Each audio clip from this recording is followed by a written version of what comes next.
Fracture হয় না, জীবনে কোনোদিন তিনি নাপাকি হন না। এই জন্য 24 ঘন্টা দৈনন্দিন তিনি পবিত্র।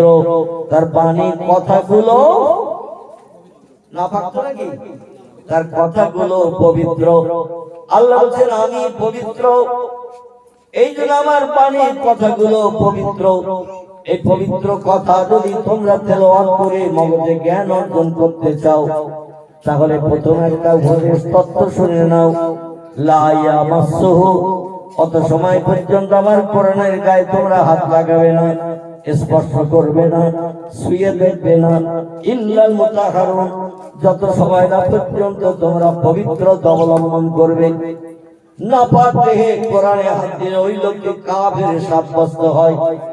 শরীয়তের ফতোয়ার কিতাব নাম হলো তার হেদায়াত। শরীয়তের ফতোয়ার কিতাব নাম তার ফতোয়া দুররে মুহতার। শরীয়তের ফতোয়ার কিতাব নাম তার ফতোয়া মুহিত। শরীয়তের ফতোয়ার কিতাব নাম তার ফতোয়া কাজী খান। শরীয়তের ফতোয়ার কিতাব নাম তার ফতোয়া আলমগীরি। শরীয়তের ফতোয়ার কিতাব নাম তার মারাকিউল ফালাহ। বিখ্যাত বিখ্যাত ফতোয়ার কিতাবে একমত লেখকেরা লিপিবদ্ধ করেছে, নাপাক অবস্থায় যদি কোনো ব্যক্তি পেশাব করে, পায়খানা করে, ঘুম থেকে উঠে স্বামী স্ত্রী মিলন করে, নাউজুবিল্লাহ, মদ খেয়ে, এমন করে গাঁজা খেয়ে, তাড়ি খেয়ে, আফিম খেয়ে, হেরোইন খেয়ে কোন ব্যক্তি যদি কোরআনে হাত লাগায়, লোকটি আর মুসলমান থাকবে না, লোকটি কাফির হিসাবে বিবেচিত হবে। বোঝা গেল? কোরআনের গায়ে নাপাক অবস্থায় হাত লাগানো যাবে না। আর একটা কাজ করলে মুসলমানরা সঙ্গে সঙ্গে কাফের হয়ে যায়। কোরআনে নাপাক অবস্থায় হাত লাগালে মানুষ আর মুসলমান থাকে না, কাফের হয়ে যায়। আর একটা কাজ করলে মানুষ সঙ্গে সঙ্গে কাফের হয়ে যায়, মুসলমান থাকে না। আচ্ছা, যে লোকটি কাফের হয় তার ঠিকানা পরবর্তীতে কোথায় হবে? আল্লাহু আকবার। আল্লাহ কোরআনে সূরা বাকারায় বলছেন, ইন্নাল্লাযীনা কাফারু ওয়া কাযযাবু বিআয়াতিনা উলাইকা আসহাবুন নারি হুম ফিহা খালিদুন। গলা ছেড়ে বলুন আল্লাহু আকবার। আর একটু জোরে বলুন আল্লাহু আকবার। আল্লাহ কোরআনে সূরা বাকারায় তত্ত্বগত করে জানিয়ে দিলেন, আমাদের ব্রেন মগজ সাফ করে দিলেন। ইন্নাল্লাযীনা কাফারু, নিশ্চয়ই আমাকে যারা স্রষ্টা বলে মান্যতা দিল না, প্রভু বলে স্বীকারোক্তি দিল না, ওয়া কাযযাবু বিআয়াতিনা, কোরআনের কথাগুলোকে যারা মিথ্যা ধারণা করলো, ভুল ধারণা করলো, শক বা সন্দেহ প্রকাশ করলো, উলাইকা আসহাবুন নার, এদের ঠিকানা হবে জাহান্নাম। কোরআনকে যারা মিথ্যা ধারণা করবে, অমূলক ধর্মগ্রন্থ হিসাবে বিবেচনা করবে, কোরআনের কথাগুলোকে সত্য হিসাবে যারা বিশ্বাস করতে চাইবে না, আল্লাহ বলেন উলাইকা আসহাবুন নার, এরা হবে জাহান্নামের ইন্ধন। ওহুম ফিহা খালিদুন, যুগ যুগ যুগ যুগ যুগ যুগ ধরে জাহান্নামের আগুনে দগ্ধ হতে থাকবে তারা। লা ইয়ামুতু ওয়া লা ইফরিস ফিহা, জাহান্নামের আগুনে দগ্ধ হবে যারা, মরণ কোনোদিন হবে না, তারা মরবে না, তারা যুগ যুগ ধরে জাহান্নামের আগুনে দগ্ধ হতে থাকবে, মরণ কোনোদিন আগুনে পুড়িয়ে হবে না। ওয়ালা ইফরিস ফিহা, কোন বন্ধু এসে কোনোদিন বলবে না এতদিন তুই পুড়ে মরছিস, আমি খবর রাখতাম না, গতকাল খবর পেয়েছি আজকে এসে গেছে, আগুনে আর তোর পুড়তে হবে না, বাইরে বার করে স্বস্তি দেব, এমন বন্ধু কোনোদিন জাহান্নামীদের কেউ হবে না। তার কারণ হলো আল্লাহ কোরআনের অন্য আয়াতে তথ্য দিচ্ছেন, ও দুনিয়ার মানুষ তোমরা শোনো, ইয়াউমা ইয়াফিরুল মারউ মিন আখিহি ওয়া উম্মিহি ওয়া আবিহি ওয়া সাহিবাতিহি ওয়া বানিহি আল আখির। আল্লাহ বলেন দুনিয়ার জিন্দেগীর শেষ যখন হয়ে যাবে, বান্দারা যখন আশ্রয়হীন হয়ে পড়বে, কবরে যারা যাবে ওদের সঙ্গী সাথী কেউ দুজন পাঁচজন থাকে তো কবরে থাকে, যিনি মারা গেছেন, যার দেহ অচল, তাকে একাকী কবর জেলখানায় অন্ধকার বধির কারাগারে রেখে দিয়ে আসা হয়। যারা সচল তারা পৃথিবীতে ঘর বাড়ি বিবি বাচ্চা নিয়ে বসবাস করে। অচল যখন কোন ব্যক্তি হয়ে যায়, দেখবেন আপনজন হারা হয়ে যায়। ঠিক না ভুল? সবাই তার শেষকৃত সম্পন্নের জন্য হয় কবরে নাই শ্মশানে যে শেষকৃত সম্পন্ন করে। যেখানে বন্ধু বান্ধব আপনজন আর কেউ হয় কথা বলা, সেখানে আর কেউ হয় না। তার কারণ হলো নবী বলছেন, আল কবরুন জুলমাতুন আতিকুহু, আল কবরুন বাইতুদ্দুর, আল কবরুন আউয়ালুন মিন মানাজিলিল আখিরাহ। দুনিয়ার জিন্দেগি যখন শেষ হয়ে যাবে, তুমি একাকিনী হয়ে যাবে। স্বামী বিবি তোমার সঙ্গী হবে না, স্ত্রী সঙ্গী আবার স্বামী হবে না, ছেলে মেয়ে কেউ বাপ মায়ের কথা খেয়াল করবে না, কবরে কি হালত আছে একবার দেখতেও যাবে না। কথাটা ঠিক না ভুল?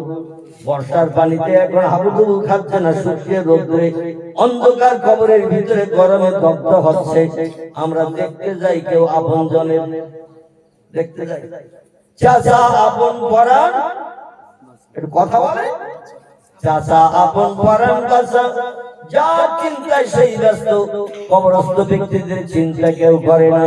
এখান থেকে একাকিনী শুরু।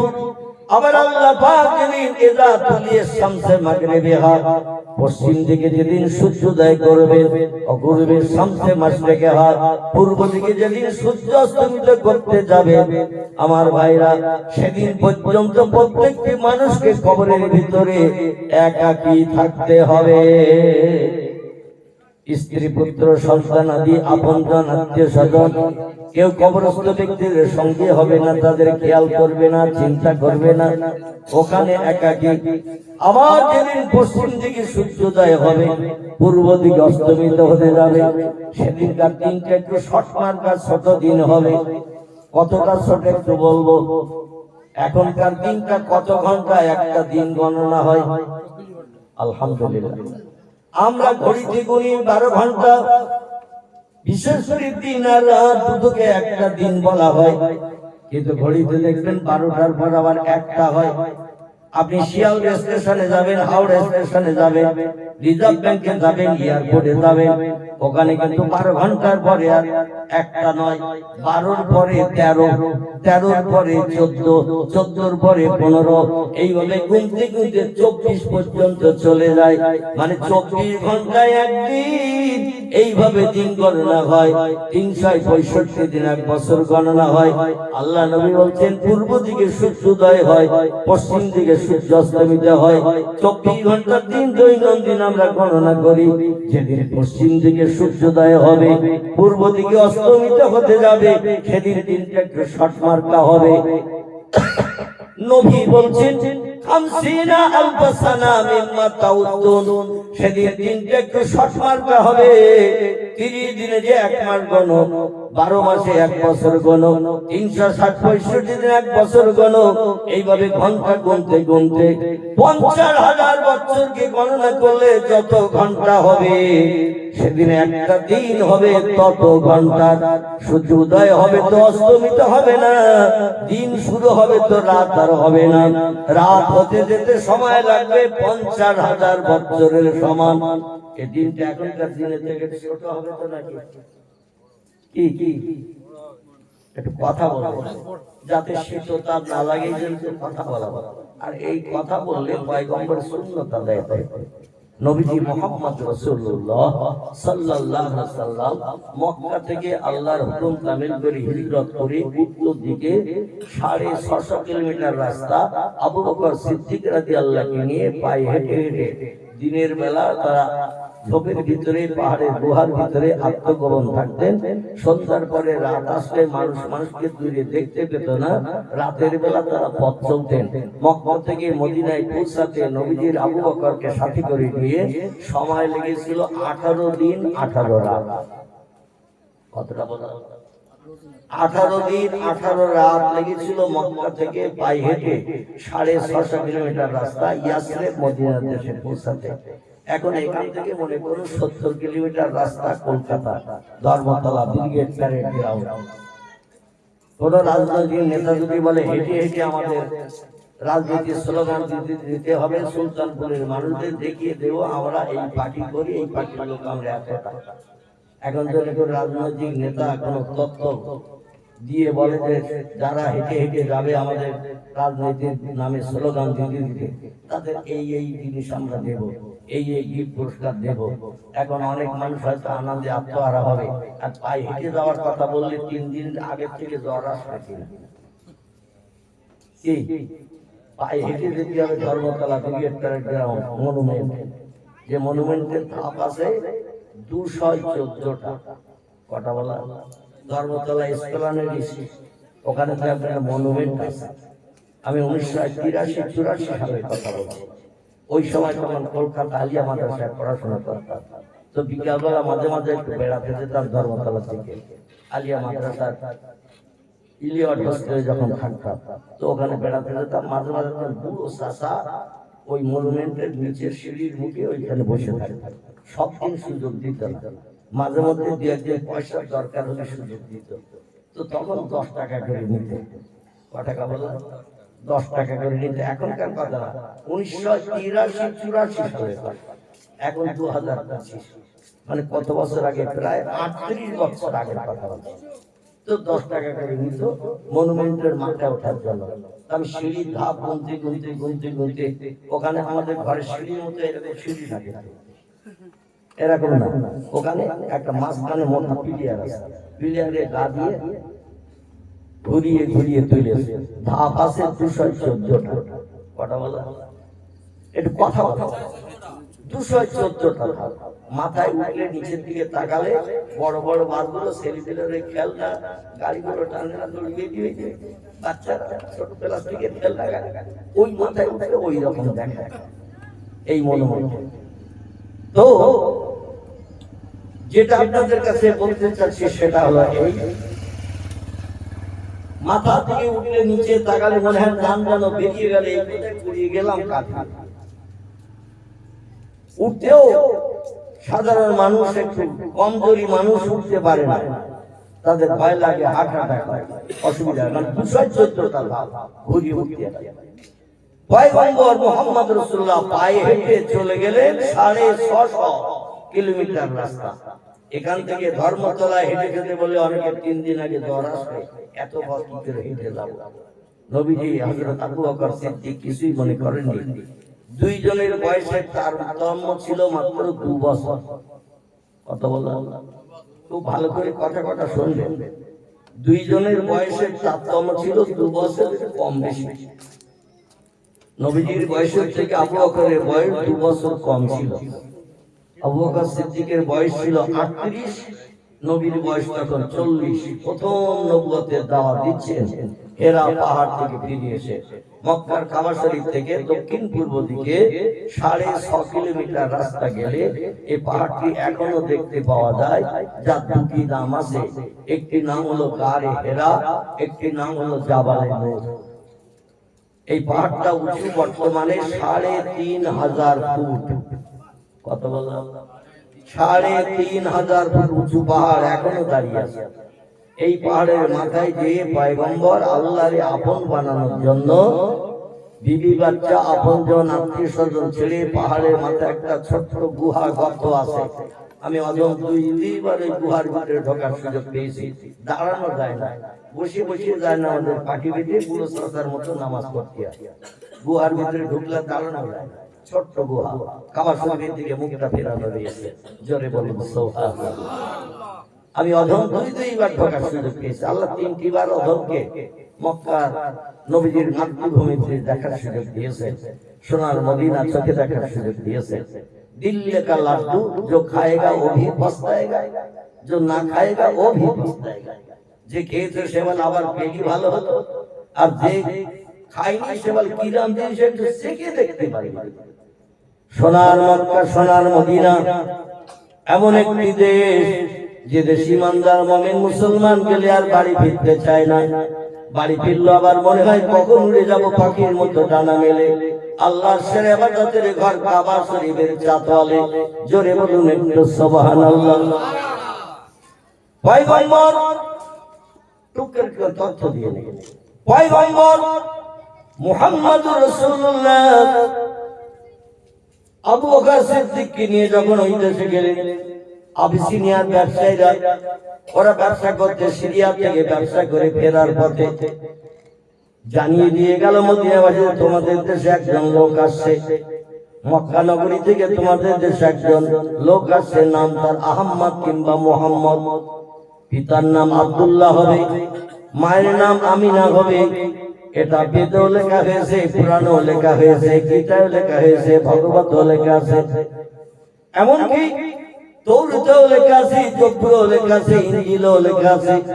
আল্লাহ নবীর আগমনের কথা অতীতকালের অধিকাংশ ধর্মগ্রন্থে নবীজির আগমন সম্পর্কে তথ্য লিপিবদ্ধ আছে। জোরে বলুন একটু সুবহানাল্লাহ। অথর্ববেদের ৫ নম্বরের শ্লোক, মমত্ব বক্তিতা দেবা দকারন্তে প্রকৃতিতা দৃশ্যনাং ভক্কাত সদা বেদ শাস্ত্রে ছয় স্মিতা। আমার ঘরের সম্বেদের ৫ নম্বর শ্লোক বেদে লিপিবদ্ধ করছেন, মমত্ব বক্তিতা দেবা, একজন ব্যক্তি মহামানব হিসাবে বিশ্বে আবির্ভূত হবে, তার নামের প্রথম অক্ষর হবে ম, দকারন্তে প্রকৃতিতা নামের শেষ অক্ষর হবে দ, দৃশ্যনাং ভক্কায়ত সদা, তার প্রিয় পছন্দনীয় খাবার হবে গো মাংস, গরুর গোশত। জোরে বলুন একটু সুবহানাল্লাহ। দৃশ্য শব্দের বাংলা অর্থ হলো ষাঁড় বা গরু, সংস্কৃত থেকে দৃশ্য বলা হয়। তিনি বলছেন দৃশ্যনাং ভক্কায়ত সদা, ভক্কায়ত শব্দের বাংলা অর্থ হলো খাদ্য হিসাবে গ্রহণ করবেন। তিনি গো মাংস, গরুর গোশত খেতে বড় ভালোবাসবেন। বেদ শাস্ত্রে ছয় স্মিতা, বেদ ধর্মগ্রন্থ অনুযায়ী তিনি হবেন শেষ যুগের মহামানব, কলকি অবতার। জোরে বলুন একটু মারহাবা। আবার অথর্ববেদের ৮ নম্বর শ্লোক লিপিবদ্ধ হয়েছে, হোতারমিন্দ্র মহাসুরেন্দ্র অল্লং জ্যেষ্ঠং শ্রেষ্ঠং পরমং পুণ্যং ব্রাহ্মণ অল্লং। আল্লাহ রাসূল মুহাম্মদ রকম বরস আদল্ল বুকে বাকম আল্লাহ বুকু নিকতম, এতে সেন্তিন নিন্দরে মেচ্ছাজা যেন সমন্বিত, মুহাম্মদ ইতি খ্যাত শিষ্য শাখা সমন্বিত, আসুর সংহারিণী হু হরম আল্লাহ আল্লাহ ইল্লাল্লাহ ইল্লাল্লাহ লা ইলাহা ইল্লাল্লাহ হরবি পরম পদ। বেদের পৃষ্ঠা লিপিবদ্ধ করা হয়েছে, আল্লাহ রাসূল মুহাম্মদ রকম বরস আল্লাহর একজন মহামানব, পৃথিবীতে জাতির কল্যাণের জন্য আবির্ভূত হবেন। তিনি হবেন মহামানব হিসাবে বিবেচিত, তিনি হবেন পরম পূজনীয়, পরম বরণীয়, তার জীবনের ভিতরে কোনো ত্রুটি মানুষ খুঁজে পাবে না। জোরে বলুন একটু সুবহানাল্লাহ। মুহাম্মদ রাসূলুল্লাহ ৬৩ বছরের জিন্দেগিতে আজ পর্যন্ত পৃথিবীর কোনো মানুষ খুঁজে পায় নাই কাউকে তিনি কটু কথায় গালি দিয়েছেন, কারো গালে অন্যায় ভাবে তিনি চড় মেরেছেন, কারো অর্থ তিনি আত্মসাৎ করেছেন, গরিব এতিমের হক তিনি ফাঁকি দিয়ে খেয়েছেন। এমন তত্ত্ব বিশ্ব নবীর জীবন ইতিহাসে কোনো ব্যক্তি এখনো পর্যন্ত খুঁজে পেতে পারেন নাই। তিনি ছিলেন দুধে ধোয়া মানুষ। জোরে বলুন একটু সুবহানাল্লাহ। বলা হলো, রে পৃথিবীর মানুষেরা তোমরা শোনো, এই পৃথিবীতে যিনি শেষ যুগের মহামানব হবেন, তার পিতার নাম হবে বিষ্ণু যশা, মায়ের নাম হবে সুমতি। ভগবত পুরাণে লিপিবদ্ধ করা হয়েছে, তার পিতার নাম হবে বিষ্ণু যশা, মায়ের নাম হবে সুমতি। বিষ্ণু শব্দের বাংলা অর্থ হলো প্রভু, আর প্রভুর যশ সুখ্যাতির কথা বলবেন যিনি, তিনি হবেন বিষ্ণু যশা, তিনি হলেন প্রভুর গোলাম। আর মায়ের নাম হবে সুমতি। সংস্কৃতে সু মানে হলো সুন্দর, মতি মানে হলো অন্তর। যার অন্তর হবে সুন্দর, ব্যবহার হবে সুন্দর, আচার আচরণ হবে সুন্দর, তিনি হবেন শেষ যুগের মহামানবের নাম। আরবি ভাষায় তার নাম হলো আমিনা। আমিনা শব্দের বাংলা অর্থ হলো সুন্দর মন, সুন্দর আদর্শ। জোরে বলুন একটু সুবহানাল্লাহ। আর বিষ্ণু যশা সংস্কৃত ভাষায় যার নাম বলা হয়েছে, আরবিতে নাম বলা হয়েছে মোহাম্মদ। মানে প্রভুর সুনাম সুদর্শ খ্যাতির কথা বলবেন যিনি হবেন পৃথিবীতে প্রশংসিত, বিশ্ববাসীর কাছে সুনামীয়। তার নাম বলা হয়েছে বিষ্ণু যশা, প্রভুর প্রিয় গোলাম। আরবিতে তার নাম বলা হয়েছে মোহাম্মদ। মোহাম্মদ শব্দের বাংলা অর্থ প্রশংসিত, প্রভুর সেরা মানে উপসংসারী, মানে প্রভু রব্বুল আলামিনের প্রশংসাকারী। তিনি আল্লাহ ছাড়া কারো প্রশংসা করবেন না। তিনি হলেন মুহাম্মদুর রাসূলুল্লাহ। জোরে বলুন একটু সাল্লাল্লাহু আলাইহি ওয়াসাল্লাম। নবীজি যেই মদিনায় গেলেন, মদিনার মানুষের উচ্চ শিক্ষিত ছিল। ওরা তৌহিদ পড়তে জানতো, জব্বুর পড়তে জানতো, ইনজিল পড়তে জানতো। উচ্চ শিক্ষিত ব্যক্তি ছিলেন মদিনার মানুষ। আবিসিনিয়ার ব্যবসায়ীদের কাছ থেকে খবর শুনেছেন, তোমাদের দেশে মক্কা নগরীতে একজন ব্যক্তি আসছে, দক্ষিণ দিক থেকে উত্তর দিকে আসছে। যার নাম মুহাম্মদ কিংবা আহমদ হবে, পিতার নাম হবে আব্দুল্লাহ। আরবিতে আব্দুল মানে হলো গোলাম, আল্লাহ ঘরের মালিক স্রষ্টা, আল্লাহর গোলাম তার নাম হবে। আরবিতে নাম আব্দুল্লাহ। জোরে বলুন একটু সুবহানাল্লাহ। ওই লোকটি তোমাদের দেশে আসছে তোমাদের আদর্শবান চরিত্রবান মানুষ বানানোর জন্য। মদিনায় ওই সময় একজন ব্যক্তি লিডার নেতা ছিলেন। গ্রামে যেমন আগে মোড়ল থাকতো, মোড়ল গ্রামে কোনো কিছু হতে গেলে, অনুষ্ঠান হতে গেলে, বিয়ে শাদী হতে গেলে মোড়ল লাগতো, মাতব্বর লাগতো। মাতব্বর না থাকলে অনেক মানুষ আবার সে অনুষ্ঠানে যেতে চাইতো না। ওই দেশে একজন মোড়ল ছিল, মোড়লের নাম ছিল হযরতে আবি সাদ। এই লোকটি ছিল মদিনা দেশের সেই যুগের শিক্ষিত উচ্চ পণ্ডিত ব্যক্তিত্ব মানুষ। সবাই তার নেতৃত্ব মেনে চলতো। এনার কাছে খবর দিয়ে গেছে, তোমাদের দেশে খুব অচিরে একজন ব্যক্তি আসছেন। আল্লাহ নবী তখন হাজরে মাউত পর্যন্ত তিনি পৌঁছে গেছেন। মক্কা থেকে মদিনার দিকে যেতে অল্প 2-3 দিন কিংবা 2 দিন 2.5 দিন সময় লাগবে মদিনায় পৌঁছাতে। আবি সাদ লোকজন দেখে বলছেন, শোনো, আখির জামানার পয়গম্বরের নাম আমি কুরআন তৌরাতে পড়েছি, জব্বরে পড়েছি, ইনজিলে পড়েছি, আখির জামানার পয়গম্বরের নাম। আর ঈসা নবী বলেছেন, আতানি, আমার পরে একজন মহামানব পৃথিবীতে আসবেন, যার নাম আহমদ কিংবা মুহাম্মদ হবে। 2 নামের একটি নাম নিয়ে তিনি পৃথিবীতে আসবেন। ওই সময় যদি আমি পৃথিবীতে হায়াতে বেঁচে থাকতাম, আমি আমার নেতৃত্ব ভুলে যাই, নবুয়তির দায়িত্ব ভুলে যাই, আমি তার হাতে হাত দিয়ে বায়াত হয়ে তার উম্মতের দায়িত্ব পালন করতাম। জোরে বলুন একটু সুবহানাল্লাহ। 33 বছর ধরে কলেমার দাওয়াত দিয়েছিলেন মিশর সিরিয়ার দেশে হযরত ঈসা। ও সংক্ষেপ করে কথাটা বলছি, একটা জায়গায় নিয়ে যাব বলে তাই। 33 বছর ধরে মিশর এবং সিরিয়ার দুটো দেশে ঈসা রূহুল্লাহ কলেমার দাওয়াত দিয়েছিলেন। জন্মের পর থেকে নিয়ে আল্লাহ তাকে নবুয়তি পয়গম্বরি দান করেছিলেন। 3 দিন যখন তার বয়স, মতান্তরে 2 দিন বর্ণনাকারীদের তত্ত্ব তাফসীরের কিতাবে সিরাতে নিহসামে লিপিবদ্ধ হয়েছে। কোন বর্ণনাকারী বলছেন 1 দিন, কেউ বলছেন 2 দিন, কেউ বলছেন 3 দিন। মতভেদ আছে বর্ণনাকারীদের মধ্যে। একদিন যখন মায়ের কোলে ছোট্ট বাচ্চা, আল্লাহ ঈসা নবীকে 1.5 লক্ষ ভাষা শিখিয়ে দিয়েছিলেন। জোরে বলুন একটু সুবহানাল্লাহ। আমাদের দেশে মানুষ কটা ভাষা জানে? ইংরেজি, বাংলা, উর্দু, ফার্সি, হিন্দি, নাগরি, বলি, গুজরাটি, মারাঠি, এইরকম কিছু ভাষা মানুষ জানে। কিন্তু ঈসা নবীকে আল্লাহ পাক একদিনের শিশু বাচ্চা 1.5 লক্ষ ভাষা তাকে একদিনই শিখিয়ে দিয়েছিলেন। মায়ের উদর থেকে পৃথিবীতে ভূমিষ্ঠ হওয়ার কারণে আল্লাহ এত ভাষা কেন শিখালেন? তার কারণে হলো ঈসা নবী বিনা বাবার ঔরসে তিনি জন্মগ্রহণ করেছিলেন। মা বিনা বিবাহে সন্তান প্রসব করেছিলেন। দেশের মানুষ মেনে নিতে চাইছিল না। এক এক দেশের মানুষের তাত্ত্ব ঘটনা দেখতে আসলো। আর ঈসা নবীর মায়ের কোলে দেখলেন যে মায়ের স্বামী নাই, স্বামী স্ত্রী এক জায়গায় রাত যাপন করে নাই, এক জায়গায় কোনো কারণে পিকনিক স্পটে বসে বাদাম ভাজা, ফুললি, পাপড় ভেজি কিংবা কোনো ফুচকাও পর্যন্ত খান নাই। কি করে সন্তান সম্ভব হলো? একটা যুবতী নারী, যিনি আবার বাইতুল মুকাদ্দাসের খাদেমা ছিলেন। ঈসা নবীর হাতে ভিত করা যে মসজিদ সিরিয়া দেশের প্যালেস্টাইনে, এই মসজিদটির নাম হলো মসজিদুল আকসা।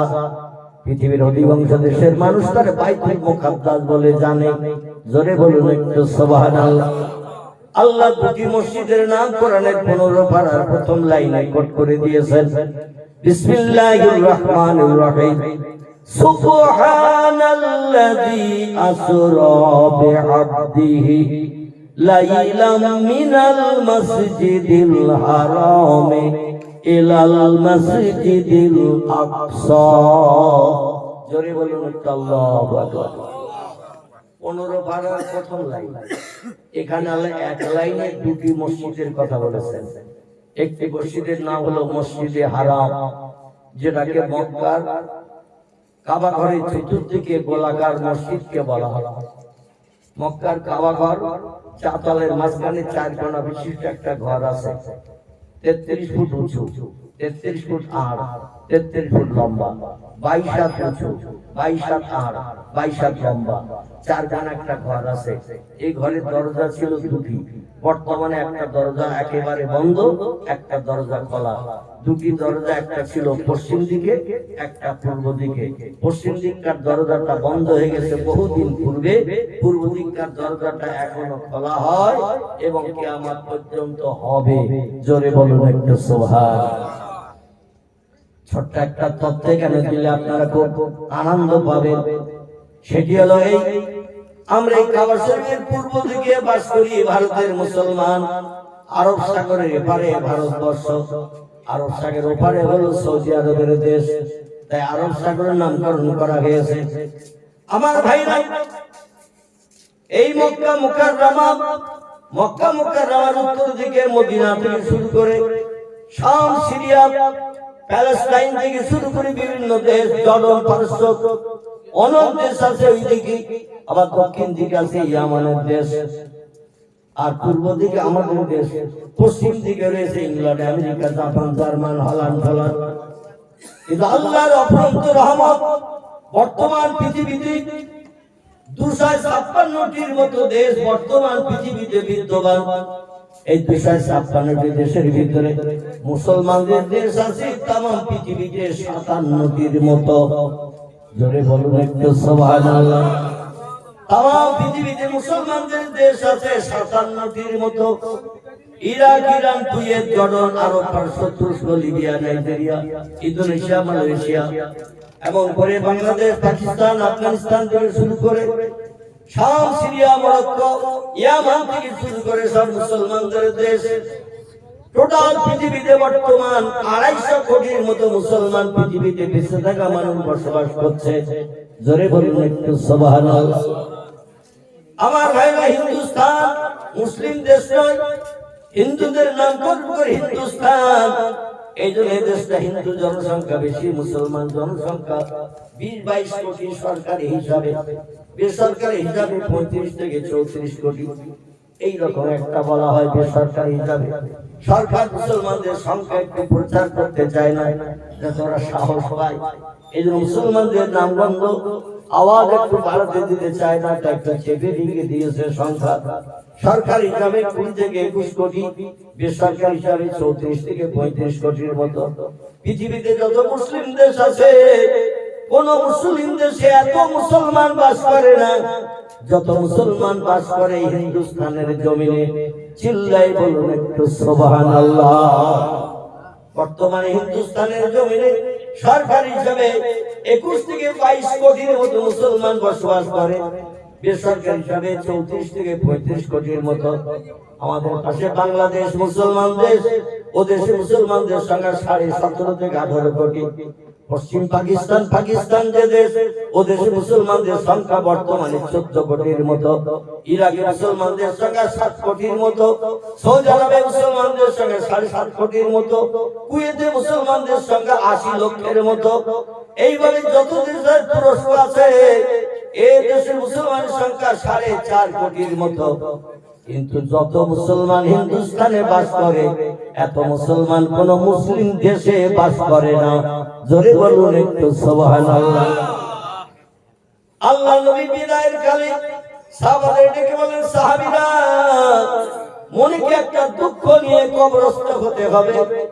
আমার দিল খান ঘনিয়ে আসছে, পৃথিবীতে তোমাদের সঙ্গে আর থাকবো না, কারণ আল্লাহ পাক বিদায় হতে হিজরতের 8ম হিজরিতে মদিনা থেকে নবীজি 1 লক্ষ মুসলমানদের সাথে করে নিয়ে এই মক্কা মুকাররমায় ফিরে এসেছিলেন বিদায় হজ করতে হিজরতের 8 সালে। 1,25,000-এর মতো মুসলমান সঙ্গে করে নিয়ে মদিনা থেকে নিয়ে এসেছিলেন। যে মক্কার দেশে অতীতে কলেমার দাওয়াত দিতে পারতেন না, কলেমার প্রচার করতে পারতেন না, কলেমার কথা বললেই মারধর করতো, গালিগালাজ করতো, তার উৎপীড়ন করতো। নবী দলবল তৈরি করে নিয়ে আসলেন হিজরতের 8 সালে আরাফাতের মাঠ মক্কার কাবাঘর থেকে দক্ষিণ পূর্ব দিকে 14.5 কিলোমিটার রাস্তা। এখানে একটা পাকা পাহাড় এখনো দাঁড়িয়ে আছে, 2টি নারকেল গাছ জোড়া দিলে যতটা লম্বা হয় মোটামুটি ওই রকম উঁচু ধারণা করে নেবেন। আমার নিজের আইডিয়ার কথা বলছি, 2-10 ফুট 20 ফুট বেশি হতে পারে, 2-10 ফুট 20 ফুট কম হতে পারে। আমাদের দেশে বড় লম্বা নারকেল গাছ দুটো জোড়া দিলে যতটা উঁচু হবে এই রকম এই পাহাড়টি উঁচু। এই পাহাড়টির নাম হলো জাবালে রহমত। কি নাম? জাবালে রহমত। জাবাল শব্দের বাংলা অর্থ হলো পাহাড়, আর রহমত শব্দের বাংলা অর্থ হলো দয়া, করুণা, বরকত। আল্লাহ পৃথিবীতে প্রথম মানুষের জন্য এই পাহাড়ের মাথায় আসমানি রহমত বর্ষণ করেছিলেন। আদম নবীর চোখের পানি মোচন করে আল্লাহ পাক হাওয়ার সঙ্গে দেখা করিয়ে তার মুখে হাসি ফুটিয়ে দিয়েছিলেন। তাই পাহাড়টার নামকরণ করা হয়েছে জাবালে রহমত। মানুষের জন্য পৃথিবীতে প্রথম রহমত বর্ষণ হলো যখন দুজন মানুষ পৃথিবীতে একে অপরকে খোঁজার জন্য ঘুরে ঘুরে বেড়াচ্ছিলেন 350 বছর। 350 বছর স্বামী স্ত্রীকে খুঁজছে, স্ত্রী স্বামীকে খুঁজছে, কেউ কারো পায় না। কারণ আল্লাহ পাক না হাওয়াকে নিক্ষেপ করলেন জান্নাতুল মাওয়া থেকে জেদ্দা বন্দর, যেখানে ইন্টারন্যাশনাল এয়ারপোর্ট বর্তমানে বিদ্যমান। যত দেশের হাজিরা সৌদি আরবে হজ করতে উমরা করতে যায় এই জেদ্দা বন্দরে প্লেন গুলো নামিয়ে ওখান থেকে আবার 90-95 কিলোমিটার মতো রাস্তা পূর্ব দিকে মক্কার কাবাঘর, এখানে পশ্চিম দিক থেকে গাড়িতে করে নিয়ে আসা হয়। এই জেদ্দা বন্দর আছে লোহিত সাগর। জোরে বলুন একটু সুবহানাল্লাহ। এই সাগরের কিনারায় মা হাওয়াকে নামিয়ে দিয়েছিলেন আল্লাহ জান্নাত থেকে। আল্লাহর হুকুমের খেলাফ করে গন্ধম খাওয়ার কারণে লম্বা ঘটনা ওদিকে নিয়ে যাব না। কম বেশি বক্তাদের মুখ থেকে আপনারা শুনে থাকবেন, বই পড়েও আপনারা জানবেন। মা হাওয়াকে অপরাধ করার কারণে, ভুল করার কারণে খেসারাত হলো আল্লাহ বলে আমার জান্নাত থাকা হবে না। আমি যে জান্নাত বানিয়েছি 8টি, টোটাল জান্নাতে একটা পেশাব ঘর নাই, টোটাল 8টি জান্নাতে একটা পায়খানা ঘর নাই, থুতু ফেলার কোনো ডাস্টবিন পর্যন্ত নাই। জোরে বলুন সুবহানাল্লাহ। জান্নাত হলো পবিত্র পাক, আর এইখানে পেশাব করবে, পায়খানা করবে, নোংরা করবে আমি আল্লাহ চাই না। আর দুনিয়াতে প্রথম তলাব হালকেলাম, দুনিয়া বলে একটা জায়গা বানিয়ে রেখেছি, এই আসমানের নিচে নাম তার পৃথিবী। এই দুনিয়াতে প্রথম তলাব হালকেলাম। নবী বলছেন দুনিয়া হলো পচা গলা লাশ সদৃশ্য, এর আসক্তকারী হলো কুকুরের দল। জোরে বলুন একটু নাউজুবিল্লাহ। আমরা দুনিয়ার প্রেম বেশি করি না আল্লাহর জান্নাতের প্রেম ভালোবাসা বেশি করি? আমরা দুনিয়া ছাড়তে চাই না। আল্লাহ যদি 150 বছর হায়াত দেয় তাও বলে আর 50 বছর দাও। আগামীকাল মৃত্যু হবে যদি খবর শুনি, টেলিফোন করার সুযোগ থাকলে আল্লাহর কাছে করে বলতে আমার 3 সপ্তাহ এখনো বাঁচাও। মরতে কেউ চায় না, দুনিয়ায় সবাই বাঁচতে চায়। এই পচা গলা লাশের প্রেমে পড়ে মানুষ আসক্ত হয়ে আল্লাহর হুকুমের খেলাফ করে এই পৃথিবীতে আল্লাহর নাফরমান বান্দা সাথে মানুষ চলতে শুরু করেছে। মদ, গাঁজা, সুদ, ঘুষ, জুয়া, তাড়ি, রেডিও, টেলিভিশন, ভিডিও, ভিসিআর, গান বাজনা, ব্যভিচারী থেকে শুরু করে পরের অর্থ আত্মসাৎ করা, গরিবের ফাঁকি দিয়ে খাওয়া, মানুষের প্রাণ নাশ করে বিবি বাচ্চাদের ভিতরে দিন বানানো, সব কিছু মানুষ করে না দুনিয়া তুচ্ছ দুদিনের জিন্দেগি। দুনিয়া চিরস্থায়ী বসবাসের জায়গা নয়, চিরস্থায়ী বসবাসের জায়গা হলো আল্লাহর জান্নাত। জোরে বলুন একটু সুবহানাল্লাহ। ইন্নাল্লাযীনা আমানু ওয়া আমিলুস সালিহাতি উলাইকা আসহাবুল জান্নাতি হুম ফিহা খালিদুন। কোরআনের সূরা বাকারায় আল্লাহ পাক তত্ত্ব করে দিয়ে বলছেন, নিশ্চয় আমাকে না দেখে যারা পূর্ণ করে স্বীকারোক্তি দিল, আমার বিশ্বাস করে নিল, আসমান জমিন চন্দ্র সূর্য গ্রহ নক্ষত্র সাগর সলিল পাহাড় পর্বত গিরিরাজি সব জিনিসের মালিক একজন আছে না নাই? আছে না নেই? এই সব জিনিস যা কিছু দেখি, চাঁদ সূর্য আকাশ সাগর পাহাড় পর্বত গিরিরাজি ঝোপঝাড় জঙ্গল যা কিছু আছে, এই বানানোর মালিক একজন আছে না নেই? আচ্ছা, তারে আমরা দেখতে পেয়েছি কোনদিন? কেউ আমরা দেখতে পাই নাই। আল্লাহ বলেন, আমারে না দেখে বিশ্বাস করবে যারা, ও আমিলুস সালিহাত, আর আমার পরকালে দুটি জায়গা বানিয়ে রেখেছি। খুব ভালো করে শুনবেন, আমি পরকালে দুটি জায়গা বানিয়ে রেখেছি, চিরস্থায়ী বসবাসের জায়গা। জাহান্নামের আগুনে যে পড়বে তারও মরণ হবে না আগুনে পুড়ে, জান্নাতে যে সুখভোগ করবে যুবতী সুন্দরী হুরগেলে মানতে নিয়ে, তাদেরও জান্নাতে মরণ কোনোদিন হবে না। জান্নাতে যুবকদের বয়স হবে, তিরমিজি শরীফের হাদিস, 24 বছরের যুবক। কত বছর বললাম? 24 বছরের যুবক। 3,07,000 বছর বয়স পেরিয়ে গেলে 24 জায়গায় 25 বছরে দেখা হবে, ওই একই রকম চেহারা থাকবে। আবার জান্নাতি নারী যারা হবে, এদের বয়স করা হবে 18 বছরে। কত বললাম? 18 বছরের মেয়েদের করা হবে। একটা বুড়ি মেয়ে ছেলে যদি মারা যায়, 83 বছরের বুড়ি, হাসরের মাঠ পর্যন্ত বুড়ি থাকবে। আমলনামার হিসাব নিকাশের পরে আমলনামা যদি ভালো হয়, মান আমানা বিল্লাহি ওয়াল ইয়াউমিল আখির ওয়া আমিলা সালিহান, আল্লাহর না দেখে বিশ্বাস করো, পরকাল বলে একটা লম্বা জিন্দেগি আছে, সেটাকে তোমরা না দেখে বিশ্বাস করো। সেখানে দুই রকমের জিনিস আছে, একটা হলো শান্তির জায়গা, আর একটা হলো অশান্তির জায়গা। এটা না দেখে যদি বিশ্বাস করতে পারো, জাহান্নামের আগুন থেকে যদি নিষ্কৃতি পেতে চাও, ওয়া আমিলা সালিহান, একটু ভালো কাজ সৎ কাজ করিও। ইসলাম শরীয়তের ভালো কাজ হলো মুয়াজ্জিন আযান দিলে দুনিয়ার সব কাজে লাঠি মেরে জামাতে মসজিদে শরীক হতে হবে। মসজিদ যদি দূরে হয়, সেই ওয়াক্তের নামাজটা ঘরে পড়ে নেবে। তবে নবীজি হাদিস শরীফে জানিয়েছেন, তিরমিজি আবু দাউদ শরীফের হাদিস, মসজিদের পার্শ্ববর্তী 40 ঘর মানুষের দায়িত্ব হলো মসজিদে জামাতে নামাজে হাজির হওয়া। মসজিদের পার্শ্ববর্তী 40 ঘর মানুষের দায়িত্ব হলো বাড়িতে নামাজ পড়া নয়, মসজিদে জামাতে শরীক হওয়া। এটা হলো নবীজির বাণী। আর যদি 40 ঘরের বাইরে ঘুরে আপনার বাড়ি হয়, যেতে আসতে অসুবিধা, শারীরিক অসুস্থতা, বিভিন্ন সমস্যার কারণ যদি থাকে, তাহলে আপনি বাড়িতে নামাজ আদায় করতে পারবেন। মসজিদের পাশে যদি বাড়ি হয়, আপনার নামাজ বাড়িতে হবে না, আপনাকে মসজিদেই যেতে হবে। এটা হলো আমাদের সালেহাত কাজ। 2 নম্বর হলো কি অসুবিধা? আল্লাহুম্মা পাগল ইউসুফকে দেখে জুলাইখা পাগল, রাসূলকে দেখে খাদিজা, সেই আশিকে মুসলিম পাগল, দরুদ পড়ো মুস্তাফা। আল্লাহুম্মা সাল্লি আলা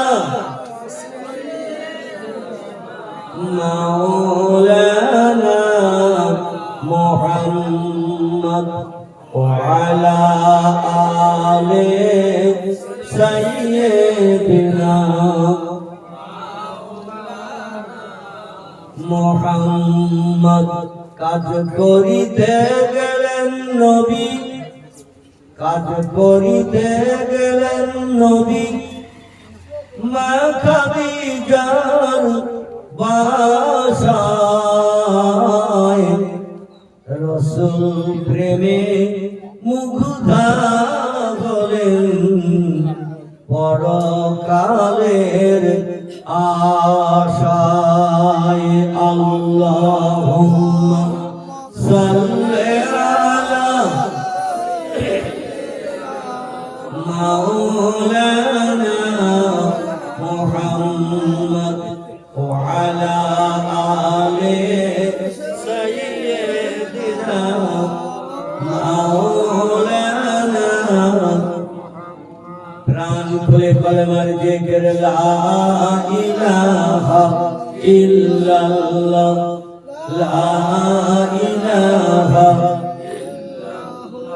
লা ইলাহা ইল্লাল্লাহ মুহাম্মাদুর রাসূলুল্লাহ। কাক ডাকে কাকা রবে, কাক ডাকে কাকা রবে, কোকিলের স্বর মধুর লাগে, ডাকে সে হেমন্তের হাওয়ায়, আল্লাহ ছাড়া মাবুদ নাই বলো লা ইলাহা ইল্লাল্লাহ, লা ইলাহা লা ইলাহা ইল্লাল্লাহ মুহাম্মাদুর রাসূলুল্লাহ। 92 বছরের একটা বুড়ো যদি পৃথিবীতে মারা যায়, কবরে ওই বুড়ো অবস্থায় জিন্দা থাকবে। কোরআনে সূরা বাকারায় আল্লাহ তথ্য করেছেন, ফাহিয়াউকুম সুম্মা ইউমিতুকুম সুম্মা ইউহয়িকুম। জোরে বলুন একটু আমিন। আল্লাহ কোরআনে সূরা বাকারায় তথ্য করে বলেন, রে পৃথিবীর মানুষ, যত সৃষ্টি চোখে দেখতে পাও, যত সৃষ্টি চোখে দেখতে পাও না, সব সৃষ্টির মরণ হবে একবার। একবারের জায়গায় দুবার কারো মরণ হবে না, মরবে সব সৃষ্টি একবার। কুল্লু নাফসিন যায়িকাতুল মাউত, প্রত্যেকটা প্রাণীর মরণের আশ্বাস জাগানো হবে। এই মরণটা কিন্তু শেষ নয়, এই মরণের পরে আবার সুম্মা ইউহয়িকুম, তোমাদের জিন্দা করা হবে। জোরে বলুন একটু আমিন। আমরা অনেকে মনে মনে ধারণা করি, 4 ভাগ দার্শনিকদের থিওরি বিশ্বাস করি, 12 খেলার দর্শন শাস্ত্র, এখানে পড়ানো হয় ফিলোসফি। এই ফিলোসফির ভিতরে দর্শন শাস্ত্রের এক একজন এক একটা তত্ত্ব দিয়েছে। আমি গোটা কয়েক তত্ত্ব আপনাদের কাছে পরিবেশন করলে বেঈমানদের তত্ত্বগুলো আপনারা বুঝতে সুবিধা পাবেন। 4 ভাগ দার্শনিকেরা বলছেন, ধার করি যদি ঘি ভাত খেতে হয় তো খাও, খেয়ে মরো, মরণের পরে আর কিছু নেই। এই বিজ্ঞানীরা আবার বলছে, দুনিয়া হলো ক্ষণস্থায়ী, আজকের বেঁচে আছো আগামীকাল থাকবে, এই সার্টিফিকেট দেওয়ার ক্ষমতা আমাদের নাই। জমদু কখন সে চাবি মারা দেবে আমরা বলতে পারবো না। আর চাবি মারা দিলে সব আশা ভরসায় ছাই পড়ে যাবে, সব আশা ভরসা ভস্ম ঢালা হয়ে যাবে, জীবনের সাকার মিটবে না। এই জন্য বিজ্ঞানীরা বলছে, ধার করি যদি ঘি ভাত খেতে হয় তো খাও, খেয়ে মরো, মরণের পরে আর কিছু নেই। জোরে বলুন একটু নাউজুবিল্লাহ। আমরা ওদের তত্ত্ব বিশ্বাস করি, আমরা বিজ্ঞানীদের এই তত্ত্ব বিশ্বাস করি, আমরা আল্লাহর কোরআন বিশ্বাস করি। কারণ কোরআনের শুরুতে ইন্ট্রোডাকশন, সূচনা ভূমিকাতে আল্লাহ তত্ত্ব কোট করে দিয়েছেন, বিসমিল্লাহির রহমানির রহিম, যালিকাল কিতাবু লা রাইবা ফীহি। আল্লাহ বলেন, ওই কিতাব যেটা আমার লৌহে মাহফুজে অতীত কালে সংরক্ষিত ছিল। হাজা মানে হলো এই, জালিকা শব্দের বাংলা অর্থ হলো ওই কিতাব, জালিকাল কিতাব, ওই কিতাব যেটি আমার আরশ পাখির উপরে লৌহে মাহফুজ বলে একটি জায়গা, ফি লাউহিম মাহফুজ। আল্লাহ কোরআনে বলছেন, লৌহে মাহফুজ নামক একটা সংরক্ষিত সুন্দর জায়গা আমি বানিয়েছিলাম, সেখানে একটা কিতাব আমি সংরক্ষণ করে রেখেছিলাম, যে কিতাবটির নাম হলো আল কোরআন। কি নাম বলো? আল কোরআন। তাফসীরের ভিতরে এসেছে তাফসীরে রুহুল বায়ান, তাফসীরে মুজাহিদুল কোরআন, তাফসীরে বায়ানুল কোরআন, তাফসীরে বাইজাবি, তাফসীরে কাশফ, তাফসীরে জিলালুল কোরআন, তাফসীরে ইবনে কাসির, তাফসীরে মারিফুল কোরআন, বিখ্যাত বিখ্যাত তাফসীরের কিতাবের লেখকরা লিখেছেন আল্লাহ পাক আমাদের ধর্মগ্রন্থ কোরআনের নাম দিয়ে পাঠিয়েছেন 36টির মতো। কথা বললাম 36টির মতো আমাদের ধর্মগ্রন্থ কোরআনের নাম আল্লাহ কোরআনের ভিতরেই করতে দিয়েছেন। পৃথিবীতে আর যত ধর্মগ্রন্থ দেখতে পাই, বেদের নাম একটা, পুরাণের নাম একটা, গীতার নাম একটা, ভগবতের নাম একটা, রামায়ণের নাম একটা, মহাভারতের নাম একটা, জৈনদের নাম একটা, মনুসংহিতার নাম একটা, এমন করে পৃথিবীতে তৌরাতের নাম একটা, জবুরের নাম একটা। বর্তমান ইনজিলের দুটি নাম হয়েছে। আগের ইনজিলকে বলা হয় ওল্ড টেস্টামেন্ট, বর্তমান ইনজিলকে বলা হয় নিউ টেস্টামেন্ট।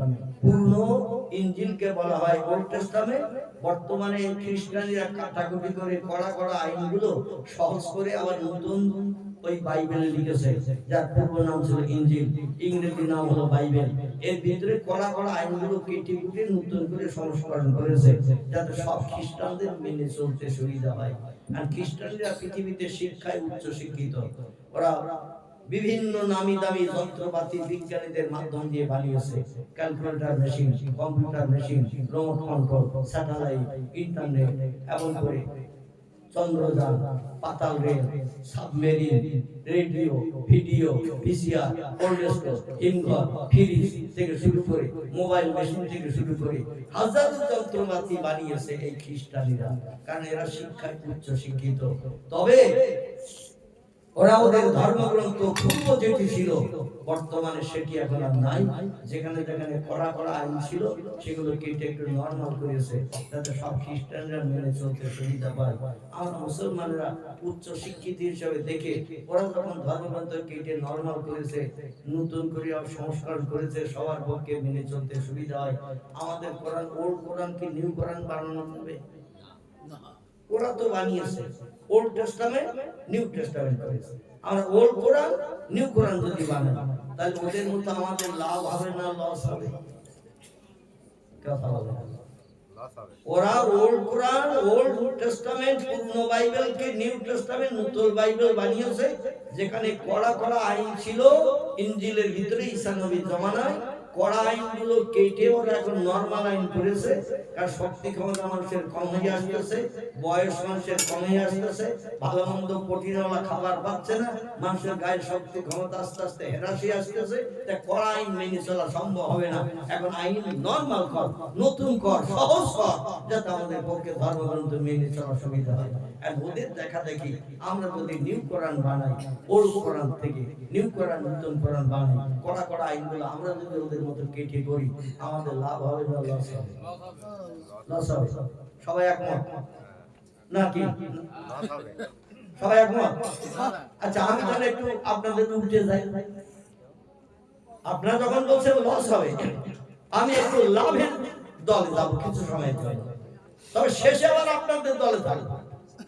কিছু সময়ের জন্য আপনাদের দলে যাচ্ছি না, একটু আমি আলাদা দলে যাচ্ছি। আপনাদের কোনো অসুবিধা হবে না তো? আপনাদের অসুবিধা হবে না তো? একটুখানি তথ্য দেব। কোরআনে যেখানে লেখা আছে হারামাল খামার, মদের ধারে পাশে যাবে না, মদ যেন খাবে না, বেহুশ হবে না, মারে স্ত্রী বলে ডাকবে না, স্ত্রীর মা বলে ডাকবে না। যারা 2 গ্লাসের জায়গায় 4 গ্লাস খায়, ওদের মস্তিষ্ক ঠিক থাকে ভাই। দেখবেন টলতে টলতে বাড়ি এসে বলে মা 1 গ্লাস পানি দিন। স্ত্রী বলছে কারে মা বলে ডাকতেছে? বা তুই আমার মা, তো তোমার মা মারা গেছে 4 বছর, আর আমার মা বলে ডাকতেছ কেন? ওর কথা বললেই মা।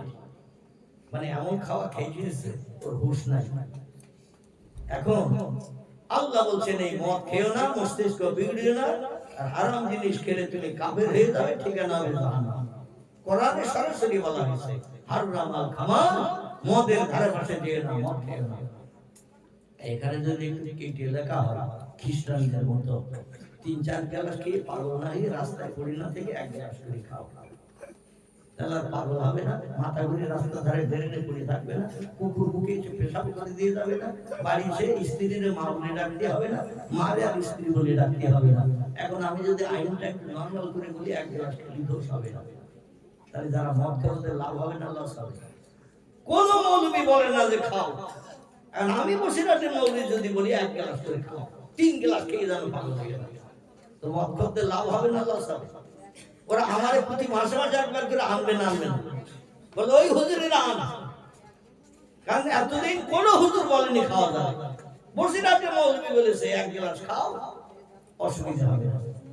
আমার মতো এরা হুজুরের ডাকবে কিনা মাসে মাসে? কি একটু কথা বলেন, ডাকবে। আল্লাহ কোরআনে বলছেন ওয়াকিমুস সালাত, নামাজ প্রতিষ্ঠা করো, নামাজ কায়েম করো। এখন কোন একজন মৌলবি যদি আইনটা, কিছু মানুষ যারা নামাজের ধারে পাশে যায় না, মসজিদের দিকে ফিরেও তাকায় না, এদের যদি বলা হয় বছরে 2 দিন নামাজ পড়লে বিটে যাবে, রোজ রোজ 5 বার মসজিদে যেতে হবে না, কোরআন মসজিদ আযান দিলেই প্রত্যেকটি বালেগ পুরুষ বালেগা নারী মেয়েদের যেখান থেকে ঋতুবতী হয়, ইংরেজিতে যারা মেন্স বলে, বাংলায় যারা ঋতু বলে, আরবিতে যারা হায়েজ বলে, মেয়েরা যেখান থেকে অসুচি হয়, মাসে 3-4 দিন করে অসুচি হলেই এরা প্রাপ্তবয়স্ক হিসেবে বিবেচিত হয়। ওই দিন থেকে নিয়ে মরণের দিন পর্যন্ত প্রত্যেকটি মেয়ের 5 ওয়াক্ত নামাজ ফরজ। ছেলেরা ঘুমের ঘরে যখন স্বপ্ন দোষ হয়, শরীয়তের ফতোয়ার কিতাবে এসেছে ওইখান থেকে ছেলেটা হলো সাবালক, ওইখান থেকে প্রতিদিন তার জন্য 5 ওয়াক্ত নামাজ ফরজ। মর্যাদা আযান দিলেই তার নামাজ পড়তে হবে, কারণ আল্লাহ দুনিয়ায় বাস করছো, আল্লাহ নিয়ামত খাচ্ছো, আল্লাহর অনুদান বিবি বাচ্চা নিয়ে সংসার জীবনে সংযোগ করছো, আল্লাহ জমিনে ঘর বেঁধে রেখেছো, আর আল্লাহর হুকুম মানবে না, এটা হবে না। আল্লাহ বলেন ফানফুজু, বেরিয়ে যাও আমার দুনিয়া থেকে। তোমার যদি জানা থাকে কোন দেশ, যে দেশে চাঁদ ওঠে না, যে দেশে সূর্য ওঠে না, যে দেশে রাত হয় না, যে দেশে দিন হয় না, যে দেশে নদীতে জ্বর হয় না, যে দেশে নদীতে ভাটা হয় না, এমন দেশ যদি জানা থাকে সেখানে চলে যাও। চন্দ্র সূর্য গ্রহ নক্ষত্র সব আমার হুকুম তামিল করে, অশামস আমার বেহুসমান, চন্দ্র সূর্য আমার হুকুম তামিল করে রোজ একবার করে পৃথিবীর চতুর্দিকে প্রদক্ষিণ করে। জোরে বলুন একটু সুবহানাল্লাহ। অন্নাজমু ওয়াশ-শাজারিয়াত সুজান, আল্লাহ কোরআনে সূরা রহমানে বলছেন আকাশের তারকারা দিয়ে দুনিয়ার গাছগুলো পর্যন্ত আমি আল্লাহ আমার সিজদা করে। জোরে বলুন একটু সুবহানাল্লাহ। এখন এই জন্য ওরা হলো সৃষ্টির নিকৃষ্ট। চন্দ্র সূর্য গ্রহ নক্ষত্র সাগর সলিল পাহাড় পর্বত মাছ ব্যাঙ সাপ গাছপালা যা কিছু চোখে দেখতে পাই, যা কিছু চোখে দেখতে পাই না, সব সৃষ্টি হলো আল্লাহর কাছে নিকৃষ্ট। সৃষ্টির ভিতরে সেরা যারা, আল্লাহ তাদের নাম কোরআনে কোট করেছেন, লাকাদ খালাকানাল ইনসানা ফি আহসানি তাকওয়িম। জোরে বলুন একটু আল্লাহু আকবার। আল্লাহ বলছেন ও মানুষ তোমরা শোনো, পৃথিবীর সৌন্দর্য সৃষ্টির জন্য আমি পূর্বে কোন শব্দের মাধ্যম দিয়ে যখন পৃথিবী বানালাম, সাগর বানালাম, বিজ্ঞানীরাও কোরআনের তাফসীরের সঙ্গে একমত। বিজ্ঞানীরা বলছে পৃথিবীতে পূর্বে কোনো মাটি ছিল না, তাম পৃথিবী ছিল পানিতে ভরা। আল্লাহর কোরআনের সঙ্গে বিজ্ঞানীর এখানে একমত, তাম পৃথিবী ছিল পানিতে ভরা। আল্লাহ বলছে ইন্নামা আমরুহু ইযা আরাদা শাইয়ান আইয়াকুলা লাহু কুন ফায়াকুন। ও বান্দা বান্দীরা তোমরা শোনো, যখন আমি কোনো বিষয় কোনো হুকুম করি, ইন্নামা আমরুহু, যখন আমি সেই মহান গুরু আল্লাহ কোনো বিষয় কোনো হুকুম করি, ইযা আরাদা শাইয়ান, কোনো কিছু তৈরি করার পরিকল্পনা ইচ্ছা প্রকাশ করি, আইয়াকুলা লাহু, আমার জবান দিয়ে শুধু একটু বলি কুন ফায়াকুন, সঙ্গে সঙ্গে সেটা হয়ে যায়। জোরে বলুন একটু সুবহানাল্লাহ। কোনো কিছু বানাতে তৈরি করতে 1 সেকেন্ডের জায়গায় 2 সেকেন্ড সময়, অতীতেও লাগেনি, বর্তমানেও লাগছে না, ভবিষ্যতেও লাগবে না।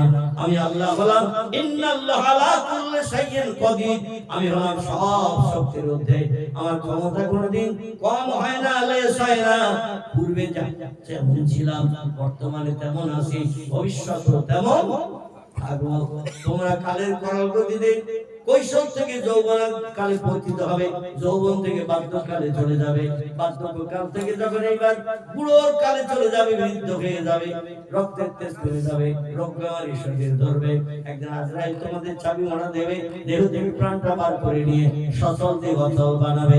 আল্লাহু লা ইয়ামুত, তোমাদের আমাদের জান ধারণা করি করিও না, আমি আল্লাহ আমার কোনদিন মরণ হবে না। আল্লাহু বাকি, আমি অতীতে ছিলাম যেমন, বর্তমানে আছি তেমন, ভবিষ্যতেও থাকবো তেমন, আমার কোনো পরিবর্তন নাই নাই নাই।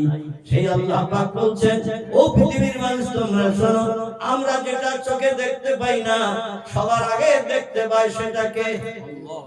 আমরা যে কাজটা তাড়াতাড়ি করতে পারি না, সবার আগে সে কাজটা করতে পারে কে? আমরা যে জিনিসটা কানে শুনতে পাই না, সবার আগে সেটা শুনতে পাই কে? সেটা হলেন আল্লাহ সুবহানাহু ওয়া তাআলা। তিনি হলেন সব বিষয়ে পারদর্শী, তার সঙ্গে পাল্লা দিয়ে তুলনা করে কেউ কোনদিন সমকক্ষ হতে পারবে না। সেই মহান রব্বুল আলামিন বলছেন, ও বিজ্ঞানীরা, দার্শনিকরা, ইঞ্জিনিয়াররা, ডাক্তার, মাস্টার, ভূতত্ত্ববিদেরা, ঐতিহাসিকেরা, সাহিত্যিকেরা, ভৌগোলিকেরা, কত উচ্চ শিক্ষিত হয়েছে, দুনিয়ার মাটির নিচে কি আছে বলে দিচ্ছ মেশিন দিয়ে রিসার্চ করে। আটলান্টিক মহাসাগরের পানির তলায় কি আছে, প্রশান্ত মহাসাগরের পানির তলায় কি আছে, 14,500 ফুট পানি প্রশান্ত মহাসাগরে, উপরে পানির উপরে লাইট পাচ্ছ, পানির তলায় 14,500 ফুট পানির তলায় কি আছে তোমরা সেটা মেশিনে তুলে দুনিয়ার মানুষকে দেখাচ্ছ। এমন করে আটলান্টিক মহাসাগর, প্রশান্ত মহাসাগরের পানির তলা 15,500 ফুট পানি, তার তলায় মাটি, উপরে লাইট পাচ্ছ, তীক্ষ্ণ লাইট, আইগেলা দূরবীক্ষণ যন্ত্র, পানির উপরে লাগাচ্ছ, তলায় কি আছে দেখে পৃথিবীর মানুষকে দেখিয়ে দিচ্ছ। মাটির তলায়, পাহাড়ের তলায় কোথায় কি আছে। যেমন কিছুদিন আগে আমেরিকার বিজ্ঞানীরা তথ্য দিল, সৌদি আরব সরকারকে বিশ্বনবী মুহাম্মদ রাসূলুল্লাহ হাতে গড়া মসজিদ, যে মসজিদের নাম মসজিদে নববী, যে মসজিদে 1 রাকাত নামাজ আদায় করলে আল্লাহ পাক রব্বুল আলামিন নবীজির হাতের ইজ্জতের খাতিরে 50,000 রাকাত নামাজ পড়ার সওয়াব প্রত্যেক উম্মতের নাম আমলে লিপিবদ্ধ করে দেবেন। জোরে বলুন সুবহানাল্লাহ। 1 রাকাতে 50,000। আপনাকে যদি বলা হয় আপনি 500 টাকার নামাজ পড়েন, তো 400 টাকা পড়ার পরে বসবেন আর উঠবেন, এই উঠতে আর ইচ্ছা হবে? মাজা কোমর হাঁটু সব কটকট করবে না, করবে না? ঘুমিয়ে কখন তুলিয়ে কাঁপিয়ে পড়ে যাবেন, তা ঠিক থাকবে না। 1 রাকাত নামাজ পড়বে, নামাজের তরিতে সওয়াব জুটবে 50,000 রাকাত। এর থেকে আরো একটা দামি মসজিদ পৃথিবীতে আছে, নাম হলো তার কাবা বাইতুল্লাহ। জোরে বলুন সুবহানাল্লাহ। যে মসজিদের নাম মসজিদে হারাম। কাবা শরীফের চতুর্দিকে ফাঁকা চাতওয়াল আছে। এই চাতওয়ালটা আমি 3 দিন পায়ে হেঁটে হেঁটে ঘুরে দেখেছি। আমার পায়ের ধাপে 730 ধাপের রাস্তা। কোন বইপত্রে খুব লেখা টাকা নাই, আমি আমার নিজের ব্রেন মগজ ধলাই করে 3 দিন ঘুরেছি ধাপ দিয়ে। চাতওয়ালটা কত বড়!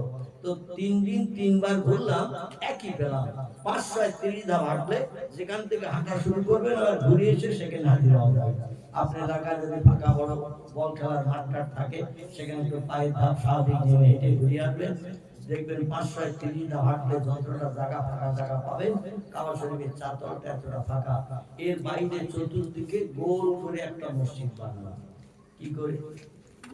গোল করে একটা মসজিদ বানানো। আচ্ছা, পৃথিবীর আর কোন দেশে গোল মসজিদ আছে? নাম বলেন তো দেখি। সুলতানপুরের মানুষের মগজে কেমন তথ্য আছে একটু দেখি, আছে। আর গোল মসজিদ কোথায় আছে বলেন?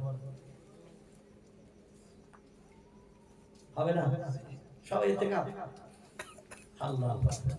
আসলে পৃথিবীতে আর গোল মসজিদ কোথাও নাই। একটাই মাত্র গোল মসজিদ, যে মসজিদে বর্তমানে 6,25,000 মানুষ একসঙ্গে জামাতে নামাজ পড়ার সুযোগ পায়। সুবহানাল্লাহ। নারে তাকবীর, নারে তাকবীর। আবুল কালাম সাহেব জিন্দাবাদ। কমিটির বাৎসরিক ইসালে সব জিন্দাবাদ। নারে তাকবীর। আমার ভাইরা, দুতলা বিশিষ্ট মসজিদ সৌদির মানুষেরা বানিয়েছে। গোল করে মসজিদ, মাঝখানে একটা ফাঁকা জায়গা, নিচু জায়গা। এই জায়গাটার নাম হলো মাতাব। আরবিতে মাতাব তাকে বলা হয়। হাজিরা যেখানে ইহরামের কাপড় পরে তওয়াফ করে 7 বার করে পাক খায়, এই জায়গাটার নাম হলো মাতাব। এই মাতাবের মাঝখানে 4 কোণা বিশিষ্ট ঘর, যে ঘরটির নাম হলো কাবা বাইতুল্লাহ। আর যতটা লম্বায় ততটা উঁচুতেও ততটা মেকার সব থেকে সমান। এই ঘরের দরজা দুটি পূর্বে বলেছি, পশ্চিম দিকে একটি দরজা ছিল, পূর্ব দিকে একটি দরজা। পশ্চিমের দরজা সৌদি সরকার বন্ধ করে দিয়েছে, পূর্ব দিককার দরজা এখনো রয়েছে। যে দরজার গায়ে পাতাম করে লাগানো আছে 240 কেজি সোনা। কতটা ঘুমাচ্ছেন না শুনতেছেন? 240 কেজি সোনা পাতাম করে দরজার গায়ে লাগানো আছে। আমাদের দেশের কোন মসজিদে যদি 500 গ্রাম সোনা পাতাম দিয়ে নাটবল টাইট দিয়ে যদি কোন ব্যক্তি ধনী ব্যক্তি লাগাতো, একদল চোর দস্যু গুন্ডাদের রাতের বেলা কি ঘুম হতো? শুধু বলতে দেখ মোতাল্লি ঘুমিয়েছে না জেগে আছে। মোতাল্লি যদি না ঘুমে তো নাকছে বেধর, চোখছে বেধর। আর আমরা সচারিক সিঁড়ি নিয়ে আসি, অন্তত সমাজ আর কাজকর্ম করতে হবে না। 10 গ্রাম সোনার দাম এখন 140,000 45,000 টাকা, ঠিক কি না? 1,40,000 টাকা 10 গ্রাম সোনা। 1 টাকার কয়েন মার্কা, 1 টাকার কয়েন মার্কা সোনার দাম 1,40,000। তাহলে যদি 500 গ্রাম সোনা কোন চিন্তাই করি গুন্ডা বদমাই দস্যুরা যদি ছিঁড়ে নিয়ে আসে, তাহলে ওদের 200 মাসের কাজকর্ম করতে হবে না। সেই খোদার কসম, সৌদি পত্রিকা এখনো পর্যন্ত কোন সাংবাদিক লেখে নাই লক্ষ লক্ষ মানুষ এই দরজায় হাত লাগাচ্ছে আর চুমা খাচ্ছে। আমি অধম বাস্তব চোখে যেটা দেখেছি আপনাদের কাছে সেটা বলছি। আজ পর্যন্ত পত্রিকায় কোন সাংবাদিক লেখেনি দরজার গায়ে হাত লাগিয়ে চুমা খেতে যে 10 গ্রাম সোনা চোর হয়ে গেছে, কোন ব্যক্তি সিঁড়ি নিয়ে চলে গেছে, এমন একটা খবর এখনো সৌদি আরবের দেশে ঘটেনি। জোরে বলুন একটু সুবহানাল্লাহ।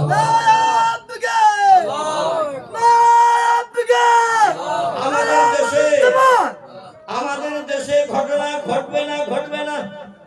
এই জন্য ঘটবে জুমার দিন চাচা কিংবা দাদা জুমার নামাজ শেষের পরে ইমাম সাহেবের সঙ্গে যদি একটু শেষ দোয়া করে ফেরে, তো দাদা তার জুতো দুটো শেষে দিয়ে পাবে না, পাবে।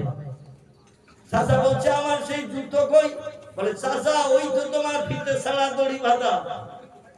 বলে তোর বড় চাচা আমার জন্য অজান্তা মুগুর ডিপিসল হাওয়াই ইসলামালা জুতো গতকাল কিনে এনে দিয়েছে আত্মীয় স্বজনের বাড়ি যাওয়ার জন্য।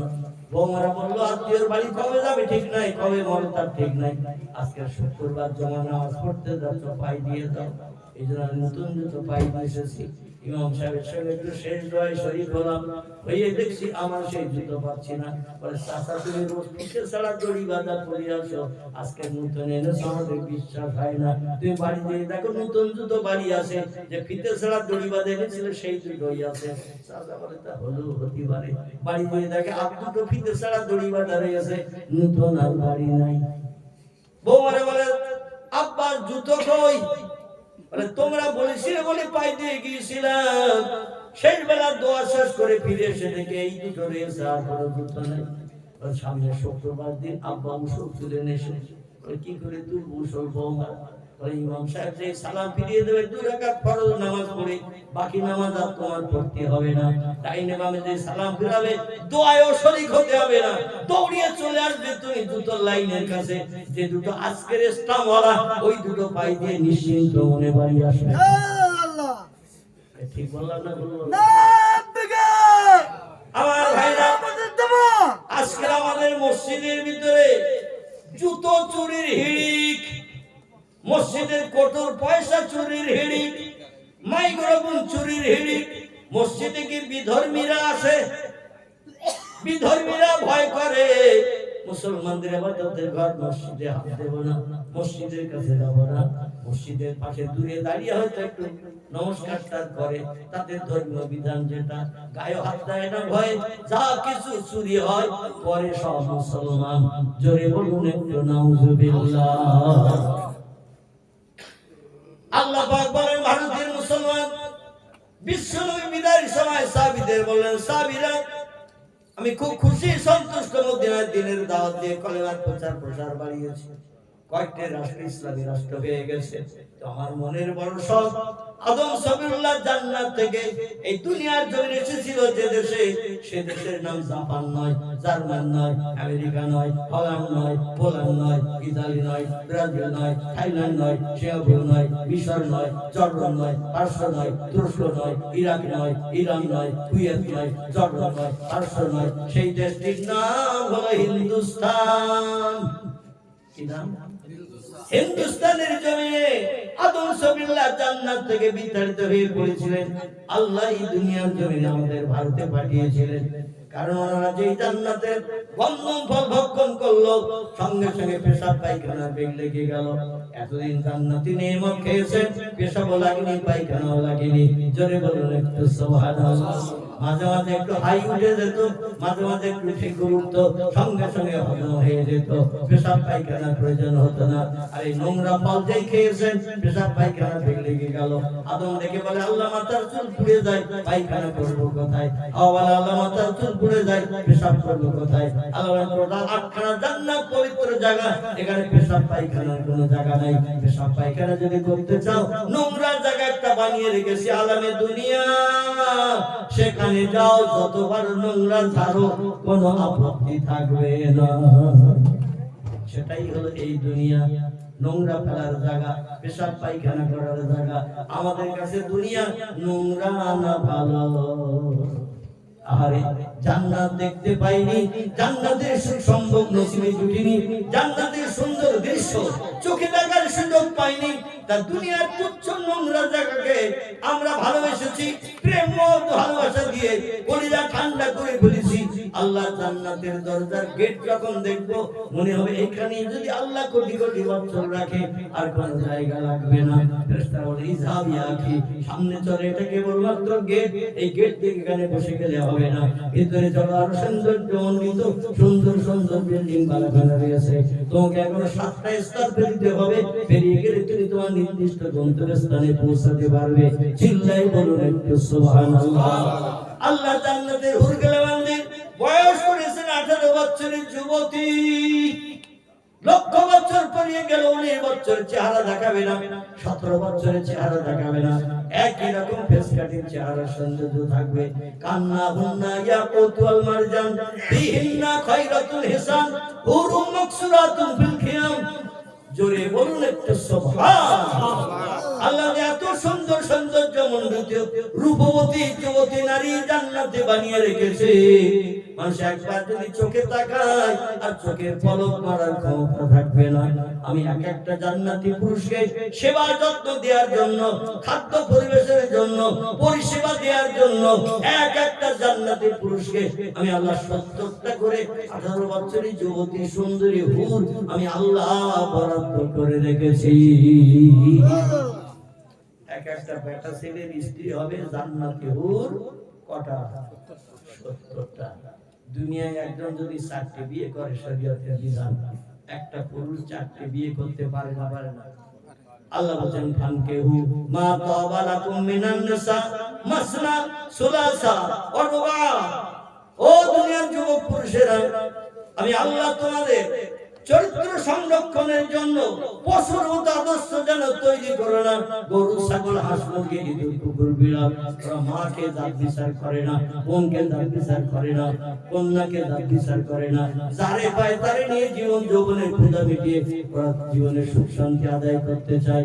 সৃষ্টির সেরা করে বানিয়েছি মানুষ, লাকাদ খালাকনাল ইনসানা ফি আহসানি তাকওয়িম।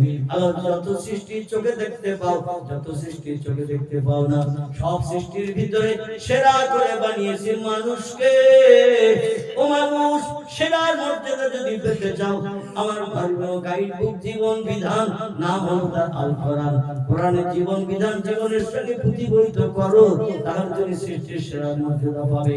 আর যদি দুনিয়ার সব সৃষ্টির দিকে তাকিয়ে ওরা যেমন চলে তুমি যদি তেমন চলো, উলাইকা কাল আনআম, তুমি হবে চতুষ্পদ জন্তুর সমান, বালহুম আদল, বরং তার থেকে নিকৃষ্ট, উলাইকা হুমুল গাফিলুন, তোমার মতো অপদার্থ কাফের, অপদার্থ আমার সৃষ্টির ভিতরে আর কেউ নাই। আল্লাহ কোরআনে তথ্য কোট করেছেন, জোরে বলুন একটু সুবহানাল্লাহ। হাঁস মুরগি ইঁদুর কুকুর বিড়াল ওরা মাকে বোনকে কন্যাকে খালাকে নারীকে ওরা জাত বিচার করে যারে ভাই তারে এই জীবন যৌবনের খোদা মিটাই আল্লাহ তোমাদের জন্য কায়িক জীবন বিধান দিয়েছি নাম হলো আল কোরআন এই কোরআনের নাম দিতে দিতে আমি নাম দিয়েছি 36টি মতান্তরে 39টি বর্ণনাকারীদের মতে দুই রকম তত্ত্ব এসেছে কোন বর্ণনাকারী বলেছেন আল্লাহ কোরআনের নাম দিয়েছেন 39টি কোন বর্ণনাকারী বলেছেন কোরআনের নাম এসেছে 36টি আর যত ধর্মগ্রন্থ আছে সব ধর্মগ্রন্থের নাম একটি আমাদের ধর্মগ্রন্থের নাম 36টি কেন এত দেয়া হলো বেদের নাম বেদ কোরআন নাম নেই পুরাণের নাম পুরাণ একটাই মাত্র নাম গীতার নাম গীতা একটাই মাত্র নাম ভগবতের নাম ভগবত একটাই মাত্র নাম রামায়ণের নাম রামায়ণ একটাই মাত্র নাম মহাভারতের নাম মহাভারত একটাই মাত্র নাম জিন্দাবস্থার নাম জিন্দাবস্থা একটাই মাত্র নাম গ্রন্থ সাহেব নাম গ্রন্থ সাহেব একটাই মাত্র নাম মনুসংহিতার নাম মনুসংহিতা একটাই মাত্র নাম উপনিষদের নাম উপনিষদ একটাই মাত্র নাম কিন্তু আমাদের ধর্মগ্রন্থের 39 মতান্তরের 36টা নাম কেন দেয়া হলো একটা প্রশ্ন আসতে পারে না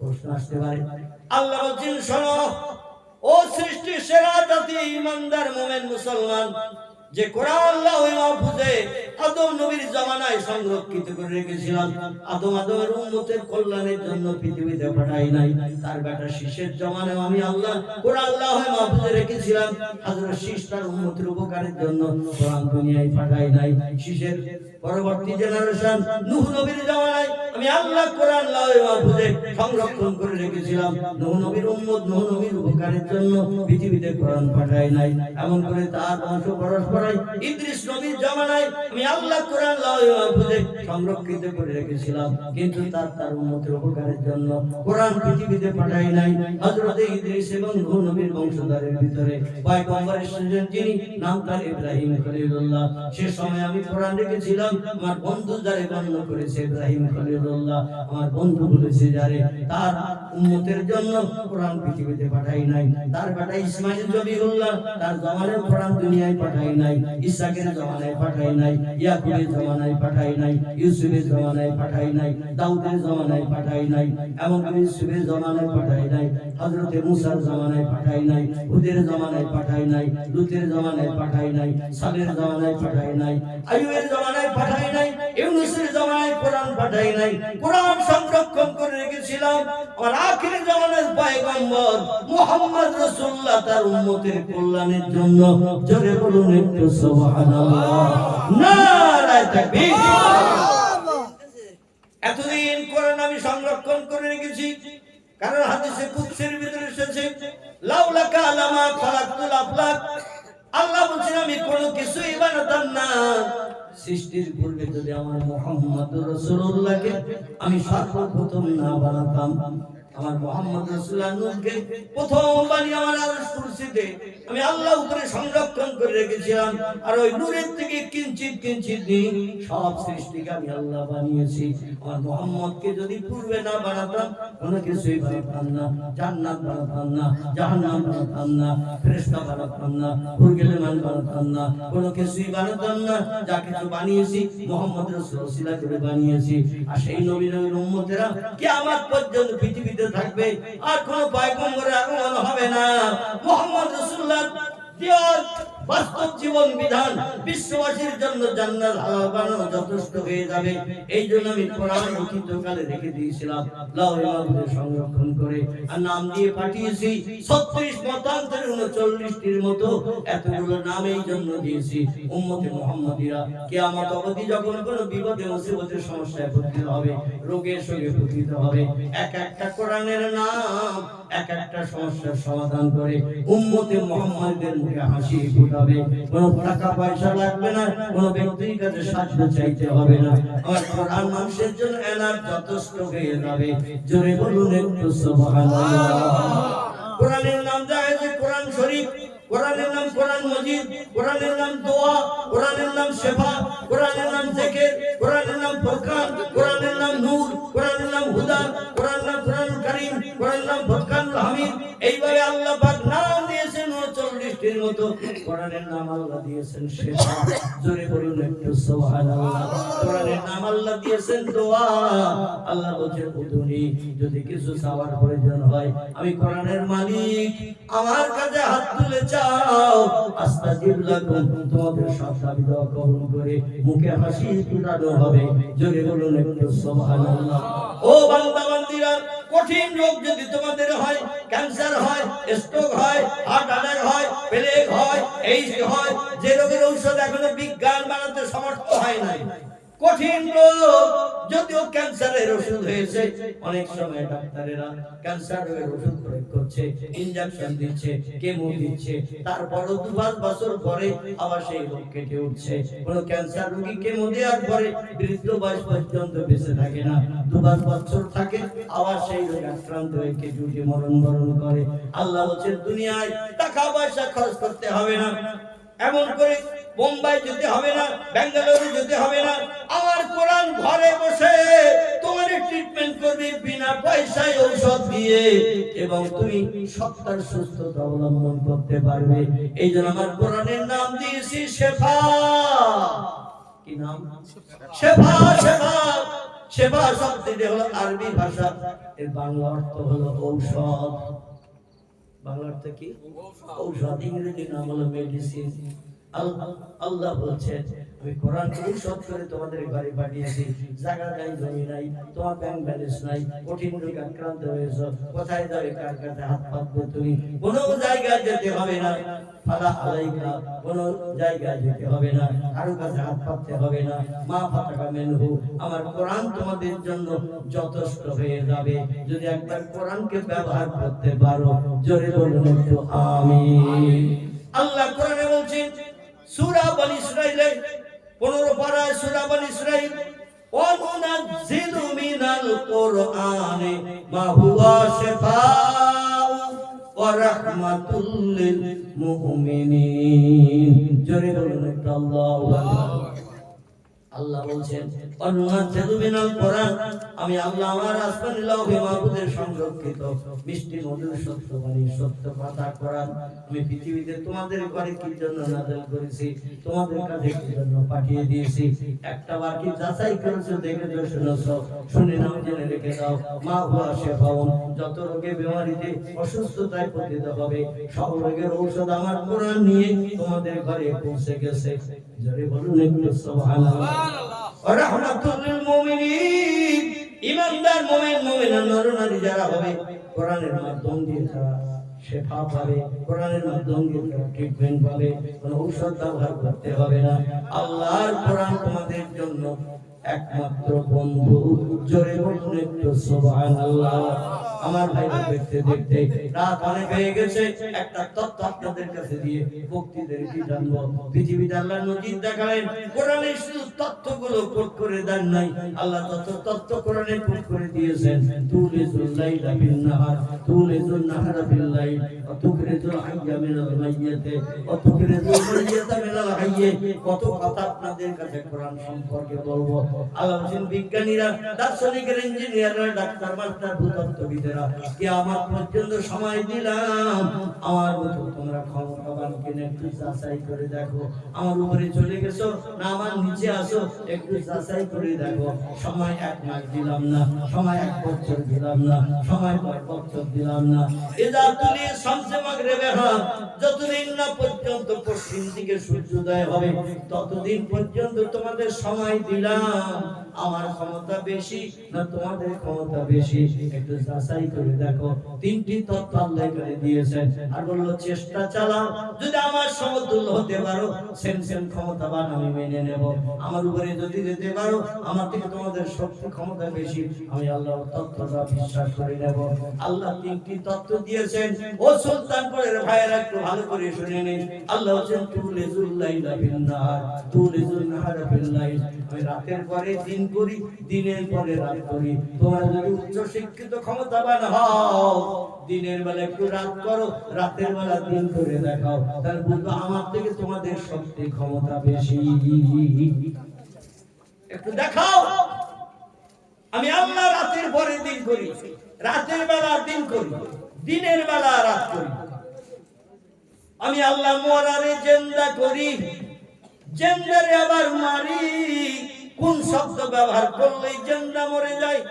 বুলেটের গুলি দিয়ে বক্ষ ঝাঁঝরা করতে হয় না, তরবে আঘাত করে কল্লা দ্বিখণ্ডিত করতে হয় না, এমন করে মারাত্মক ঔষধ পুশ করে ইনজেকশন করে বাংলাদেশের সাইদি সাহেবের মতো প্রাণ সমার করতে হয় না। আমি শুধু জবান দিয়ে বলি কোন, সঙ্গে সঙ্গে জিন্দা যুবক, রোগ বেমারি কিচ্ছু নাই, পড়বে আর মরবে। জোরে বলুন একটু সুবহানাল্লাহ। আল্লাহ বলেন আমি তত্ত্ব শুধু কোরআনে কোট করি নাই, বরং সেগুলো সব বাস্তবে প্রমাণ দেখিয়ে দিয়েছি। হযরত ইব্রাহিম নবীর জামানায় নমরুদের সঙ্গে মোকাবেলা হয়েছিল, যুদ্ধ হয়েছিল ইরাকের দেশের বাবেল নামক একটি শহরে। সংক্ষেপ করে কথা বলি, বেলা 3 প্রহরের পর 1 লক্ষ সেনা নিয়ে নমরুদ ময়দানে হাজির হয়েছে, অগ্নিঅস্ত্র নিয়ে। ইব্রাহিম নবীর আল্লাহর সঙ্গে যুদ্ধ করবেন। ইব্রাহিম নবীকে ডেকে বলছে, ইব্রাহিম তোমার আল্লাহর সেনা সৈন্য কোথায়? ইব্রাহিম বললেন আমার তো খেয়াল নাই আজকের যুদ্ধ, তাড়াতাড়ি তোমার আল্লাহরে বলো।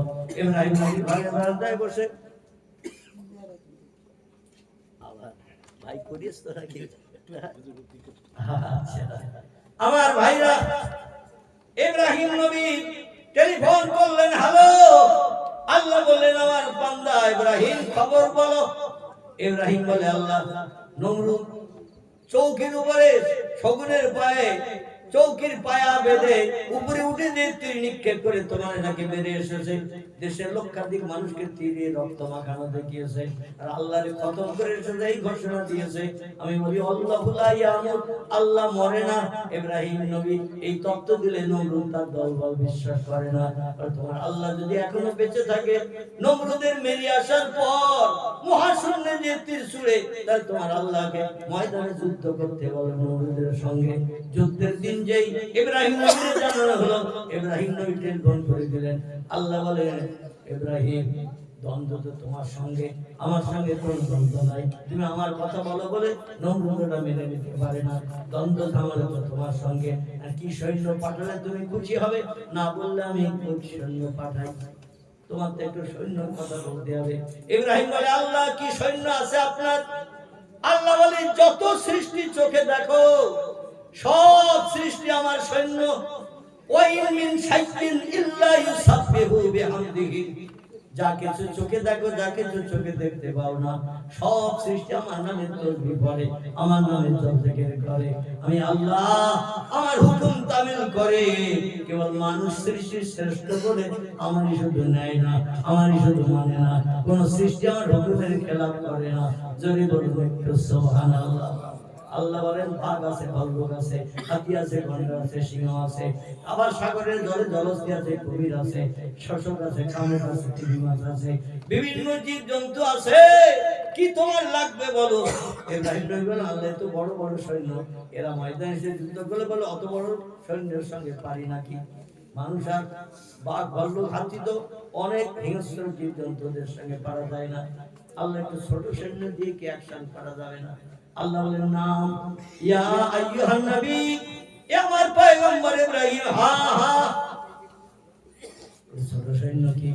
আল্লাহ বলে, মশা আছে, উকুন আছে, সারপোকা আছে, পিঁপড়ে আছে, গুরু গুরু সৈন্য আমি আল্লাহ আমার আছে। ইব্রাহিম নবী চিন্তা করে বলে, আল্লাহ ছোটর ভিতরে একটা পাঠিয়ে নমরুদের দলবল 1 লক্ষ সৈন্য বাবেলের মাঠে, ইরাকের বাবেলের মাঠে আপনি অ্যাকশন দেখিয়ে দেন, যাতে ভবিষ্যতের আন্ডা বাচ্চা নাতি নাতকুট আপনার সঙ্গে যুদ্ধ করতে আর না আসে। জোরে বলুন সুবহানাল্লাহ। আল্লাহ দেখো, এই মশাদ্দা নমরুদের লক্ষাধিকের ওরে সৈন্য বাবেলের মাঠে রেডি, অগ্নি অস্ত্র সব নিয়ে দাঁড়িয়ে রয়েছে, সূর্যের রৌদ্রে সব ঘেমে দাঁড় হয়ে যাচ্ছে। একটু যা উপর থেকে নিচের দিকে নিয়ে যান। মশাদের আল্লাহ ট্রেনিং দিয়ে দিলে কারোর সঙ্গে মারামারি ঝামেলা কিচ্ছু করবি না, শুধু ওদের দুটো সদর দরজা আছে, উপরে কিচেন রুম একটা আছে, ওই সদর দরজা যে কোনো একটা দরজার ভিতরে দিয়ে রান্নাঘরে হাঁড়িতে মাল মজুত আছে, যার নাম হলো ঘিনু। ওই ঘিনুতে দিয়ে একটু ইনজেকশনে আলপোটা দিয়ে বাকি যাবে আমার। জোরে বলেন সুবহানাল্লাহ। নারে তাকবীর, নারে তাকবীর। জনাব আলহাজ মাওলানা আবু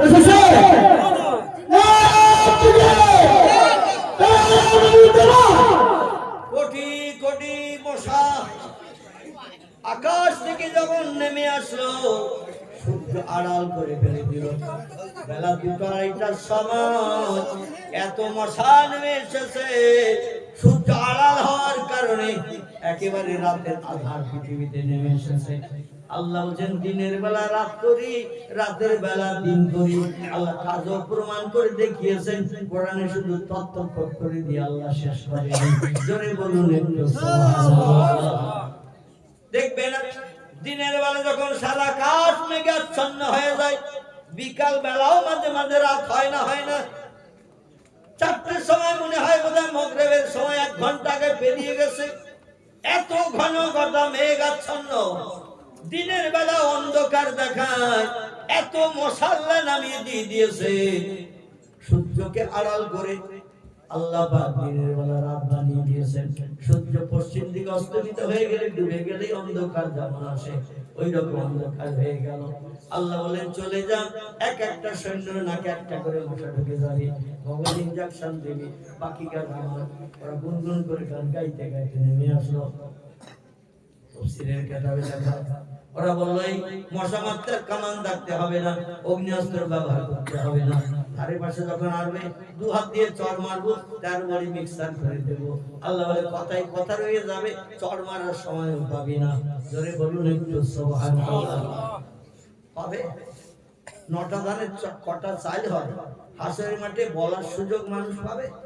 যেদিন সূর্য 12টা মুখ দিয়ে কিরণ দেবে, 9টা ধানের চাল কটা, এই যে 9টা, এই শব্দটা বলার সময় হাসরের মাঠে মানুষ পাবে না। জোরে বলুন একটু সুবহানাল্লাহ। সেদিন ওই মশা সব নেমে আসলো অন্ধকারে, মশাদের দৌরাত্ম আধারে। দিনের বেলা ধারে পাশে যদি হেলিকপ্টারের মতো আওয়াজ দেয়, ও আর জীবন নিয়ে ফিরে যেতে পারবে বলে মনে হয়? দিনের বেলা ধারে পাশে যদি হেলিকপ্টারের মতো আওয়াজ দেয় হো হো করে, আর আপনি যদি 2 হাত দিয়ে চড় মারেন, তো আর জীবন নিয়ে ফিরে যেতে পারবে বলে মনে হয়? ওখানেই তো তার বড় মিক্সার হয়ে যাবে। আধারে ওদের দৌরাত্ম বেশি। লাইলন নেটের মশারি টানিয়ে শুলো, যে মশারির দরজা নেই জানালা নেই, সকালবেলা ঘুম থেকে উঠে দেখছে 6টা ঘুরতেছে। ঠিক না ভুল? ওই মশারির ভিতরে 6টা ঘুরতেছে।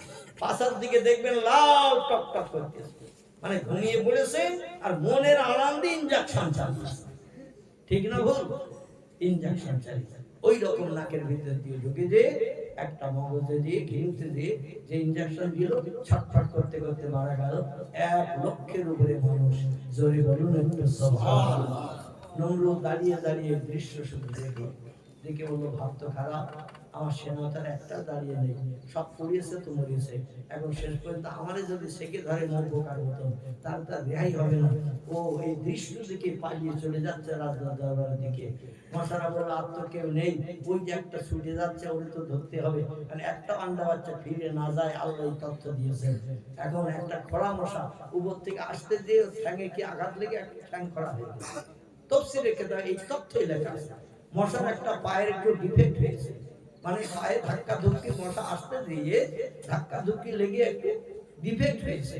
এ বলছে আমি তো এখন অসুস্থ, তোরা কেউ যাস না, আমি আল্লাহর কাছে যে কি কই পাই না, অন্তত আমার একটু সুযোগ দে, আমি যদি না পারি তোদের বলে দেবো, তোরা দিয়ে অ্যাকশন করবি। তারা বললো সে যুক্তির কথা, আমরা তো সবাই সুস্থ, আর ও আসতে দিয়ে ধাকের ভিতরে দলের ভিতরে কার সঙ্গে ধাক্কা ধাক্কি খেয়ে ঠ্যাং একটা ভেঙে গেছে, খরা ভালো বসতে পারে না, তো ওরে অন্তত একটু সুযোগ দেওয়া হোক। ও সুযোগ থেকে বঞ্চিত হয়ে নয়, কষ্ট নিয়ে ফিরে যাবে আল্লাহর কাছে। বললো যাই খাও, যা তুই যা। ও ছুটতেছিল ওর দিকে। এখন দেখবেন এক পাড়ার কুকুর যদি আরেক পাড়ায় ঢোকে, আর যে পাড়ায় ঢুকে যায় এই পাড়ার 3টে কুকুর যদি অন্য কুকুর একটা দেখে, ওরা সঙ্গে সঙ্গে তাড়িয়ে নিয়ে যায় না? আমরা ভালো মন্দ কাছে, তুই এসে আবার এখানে ঝামেলা করছিস কেন? ঠিক বললাম না ভুল বললাম? অন্য পাড়ার কুকুর যদি আর এক পাড়ায় আসে, আর এই পাড়ার 3টে 4টে যে কটা ছিল, ওরা সবাই তাড়িয়ে নিয়ে যায় কিনা? আচ্ছা, তাড়িয়ে কিন্তু খুব বেশি দূর নিয়ে যায় না, ওদের এরিয়া যতটা ততটা নিয়ে যায়। আর যেই তাড়িয়ে নিয়ে যায়, ও তখন লেজ গুটিয়ে দ্রুত ছুটতে শুরু করে। কিছু দূর দৌড়িয়ে যেয়ে ও পিছন দিকে আর ফিরে তাকায়, ওরা আসতেছে না। যদি আসে তাহলে আবার দৌড়াবো, আর যদি না আসে স্বাভাবিক নিয়মে লেজ নিচু করে মোড়ল হয়ে আমি আস্তে আস্তে চলে যাবো। কুকুর যখন ভীত হয় ও লেজ গুটিয়ে চলে যায়, আর যখন স্বাভাবিক থাকে লেজ উঁচু করে নেতা সেজে থাকে, ও পিছন দিকে ফিরে থাকায় তাকিয়ে দেখে আসতেছ কিনা। যদি দেখে ওরা তিনজন আসতেছে না, আমি তো একা, তাহলে ও দেখবে স্বাভাবিক লেভেল লেজ উঁচু করে ও মোড়লগিরি করতে করতে চলে যায়। আর যদি দেখে যে ওরা আসতেছে এখন আমার কামড়াতে ধরতে, ও আবার ওখান থেকে আবার ছুট মারে। আর নমরুদ বাবেলের মাঠের দিকে তাকিয়ে দেখছে যে সে মশা আসতেছে কিনা, আর যেই পিছনের দিকে ফিরে তাকিয়েছে খোড়া মশা বলছে আল্লাহ এই সুযোগে আমার সদ্ব্যবহার করতে হবে, কারণ আমি আর ও এখন সামনাসামনি, কারণ এই পাশ দিয়ে ঘুরে নাকে ঢুকতে আমার পা ভাঙা, আমার পাশ দিয়ে ঘুরে দিয়ে নাকে ঢুকতে অসুবিধা, কিন্তু আমার দিকে যখন ফিরেছে সরাসরি আমি নাকের ভিতরে ঢুকতে সুবিধা পাবো। খোড়া মশা ঢুকে গেছে নাকের ভিতরে, ঢুকে দিয়ে রান্নাঘর কিচেন রুম যেখানে মালমাত্তা রেডি সব ঘিনু ওইখানে ঢুকে দিয়ে ইনজেকশন চালানো শুরু করে। নমরুদ ছটফট ছটফট করতে করতে রাজদরবারে যে বলছে কি সর্বনাশ, আমার নাক একটা ঢুকে, এবার নাক ঝাড়, ও নাক ঝাড়ে সর্দি বার হয় কিন্তু মশা বেরোয়, মশা বেরোয়, মশা ওই ইনজেকশন চালাতে যন্ত্রণায় ছটফট করছে, মগজ সূক্ষ্ম জায়গা, এইখানে যদি ইনজেকশনের আল চালায় এই মানুষের পক্ষে অস্বস্তিকর অবস্থা হয়ে যায়। ও তখন কি করবে, মশাকে থামানোর জন্য কিল মারতে শুরু করেছে, চড় মারতে শুরু করেছে সকালে। আল্লাহ বলছেন কিল চড় যত মারবে তত ইনজেকশন চালাবে। ও তখন বললো এক কাজ করে 5 জুতো খুলে মারি, যে দেশের খোদা, যে বলছে আনা রব্বুকুমুল আলা, আমি হলাম সব খোদার বড় খোদা। এখন আল্লাহ বলছেন তুই সব খোদার বড় খোদা না তুই অপদার্থ, তোর নিজের জুতো খুলে তোর নিজের কপালে লাগাবে। ও পায়ের জুতো খুলে কপালে মারতে শুরু করে। আল্লাহ বলছে জুতো যখন দুনিয়ার খোদা মারতেছে একটু কামড় বন্ধ কর, তো যেই জুতো মারা বন্ধ হবে আবার তাদের মাথা চালাবে, তার চালায় না, এ চালায় না, আর মাকে এদিক ওদিক করে না, তাদের মাকে ওই রকম যেই ও জুতো মারতেছে কামড় বন্ধ, আর যেই কামড় বন্ধ জুতো মারা বন্ধ করছে আবার কামড় শুরু করছে। ও তখন বলে এই দাসী কর্মচারী যারা আছো 8 ঘন্টার পালা করে করে এক একজন জুতো মারো, 24 ঘন্টা রাত দিন 24 ঘন্টা জুতো মারো, অন্যথা আমি স্বস্তি পেতে পারবো না, ঘুমাতে পারবো না। দাসীরা জুতো মারলো কয়েকদিন, মারার পরে ওরা বললো এ কি সর্বনেশে চাকরি, 8 ঘন্টা করে জুতো মারতে হবে, অন্যথা আমরা মার গেলে মাইনি পাবো না, খেতে পারবো না, এই ঝামেলা তো সহ্য করা যাবে না। মিটিং করে আলোচনা করলো আমাদের ভিতরে যার গায়ে শক্তি ক্ষমতা সব থেকে বেশি, ওর পালা যখন আসবে ওর একটু বলি দিতে হবে, জুতো আস্তে আস্তে মারলে হবে না, এত জোরে জুতো মারবে মাথার খুলি উল্টিয়ে দিয়ে যেন বাক্সের দরজা খুলে যায়। আর তাই করলো, যার গায়ে শক্তি ক্ষমতা বেশি ওরে বললো ভাই আমরা এখন আস্তে আস্তে মারতেছি, একটু স্বস্তিতে ঘুমাচ্ছে, তো তোর পালা যখন আসবে 8 ঘন্টা পরে তুই 2 বার 5 বার 10 বার একটু আস্তে মারার পরে যে একটু ঘুমানোর ভান করবে, আর ওই সময় জুতোর কানা ধরে এমন করে কাঠের খড়ম মারবি কপালে, এই কপালে কিন্তু জাতি কলের মতন দাঁতে দাঁতে লাগানো দিয়েছে, এই কপালে উপর আর নিচের পোর্শন আলাদা করা দিয়েছে, এইখানে এমন জোরে কাঠের জুতোর খড়ম মেরেছে, আর এখান থেকে চামড়া কেটে উপর পোর্শনটা বাক্সের দরজা খুলে গেছে, তলার পোর্শনটা রয়ে গেছে। মশা বলছে আল্লাহ দরজা যখন খুলে গেছে বাড়ি যাই, আল্লাহ বলছে তোর কাজ তুই কর, আমার কাজ আমি করে দিচ্ছি, জোরে বলুন একটু সুবহানাল্লাহ। এই জন্য কথায় বলে রাখে আল্লাহ মারে কে, মারে আল্লাহ রাখে কে। আল্লাহ উপরে তাকওয়াল করুন, ভরসা করুন, আল্লাহ দ্বীপকে বাস্তব জীবনে উদ্যান করে চলার চিন্তা ভাবনা করুন। আগামীতে আমরা কোটি কোটি বছর পরকালের স্বস্তির জায়গা, শান্তির জায়গা আল্লাহ জান্নাত, আমরা যেন সেখানে সুখ ভোগ করতে পারি, সকলে বলুন আমিন। আমার ভাইরা বেশ কিছু মানুষ আপনারা এসেছেন, ধৈর্য ধরে বসে আছেন, আমি লম্বা টাইম আলোচনা করে ফেলেছি, 12:30 দুপুরে হয়ে গেছে। আমার ভাই একটু অনুরোধ করলেন, আমার আগের বক্তা খুব মহব্বতের মানুষ, আপনাদের গ্রামের মাদ্রাসা পরিচালনা করছেন যিনি, যারা হযরত মাওলানা জোনায়েদ হোসেন সাহেব, আমার খুব মহব্বতের মানুষ, উনি যখন থাকতেন ওই কৃষ্ণমাটি বলে ওখানে, কৃষ্ণমাটি আমি ওখানে কয়েকবার গেছি, যাই হোক সেখান থেকে এখানে এসে তিনি আবার একটু মাদ্রাসা তৈরি করেছেন, মাঝে মাঝে বিভিন্ন জায়গায় প্রোগ্রামে দেখা হয়। আল্লাহু আকবার। উনি আপনাদের কাছে হাত পেতেছেন, আপনারা কিছু দিয়েছেন, আমি অধম গুনাহগার, এই হাত দুটো 5টা মিনিটের জন্য ভাই বন্ধুদের দিকে লক্ষ্য রেখে 5টা মিনিটে হাত দুটো আপনাদের কাছে পাবো, যে হাতে বিড়ি এখনো ধরি নাই, সিগারেট স্পর্শ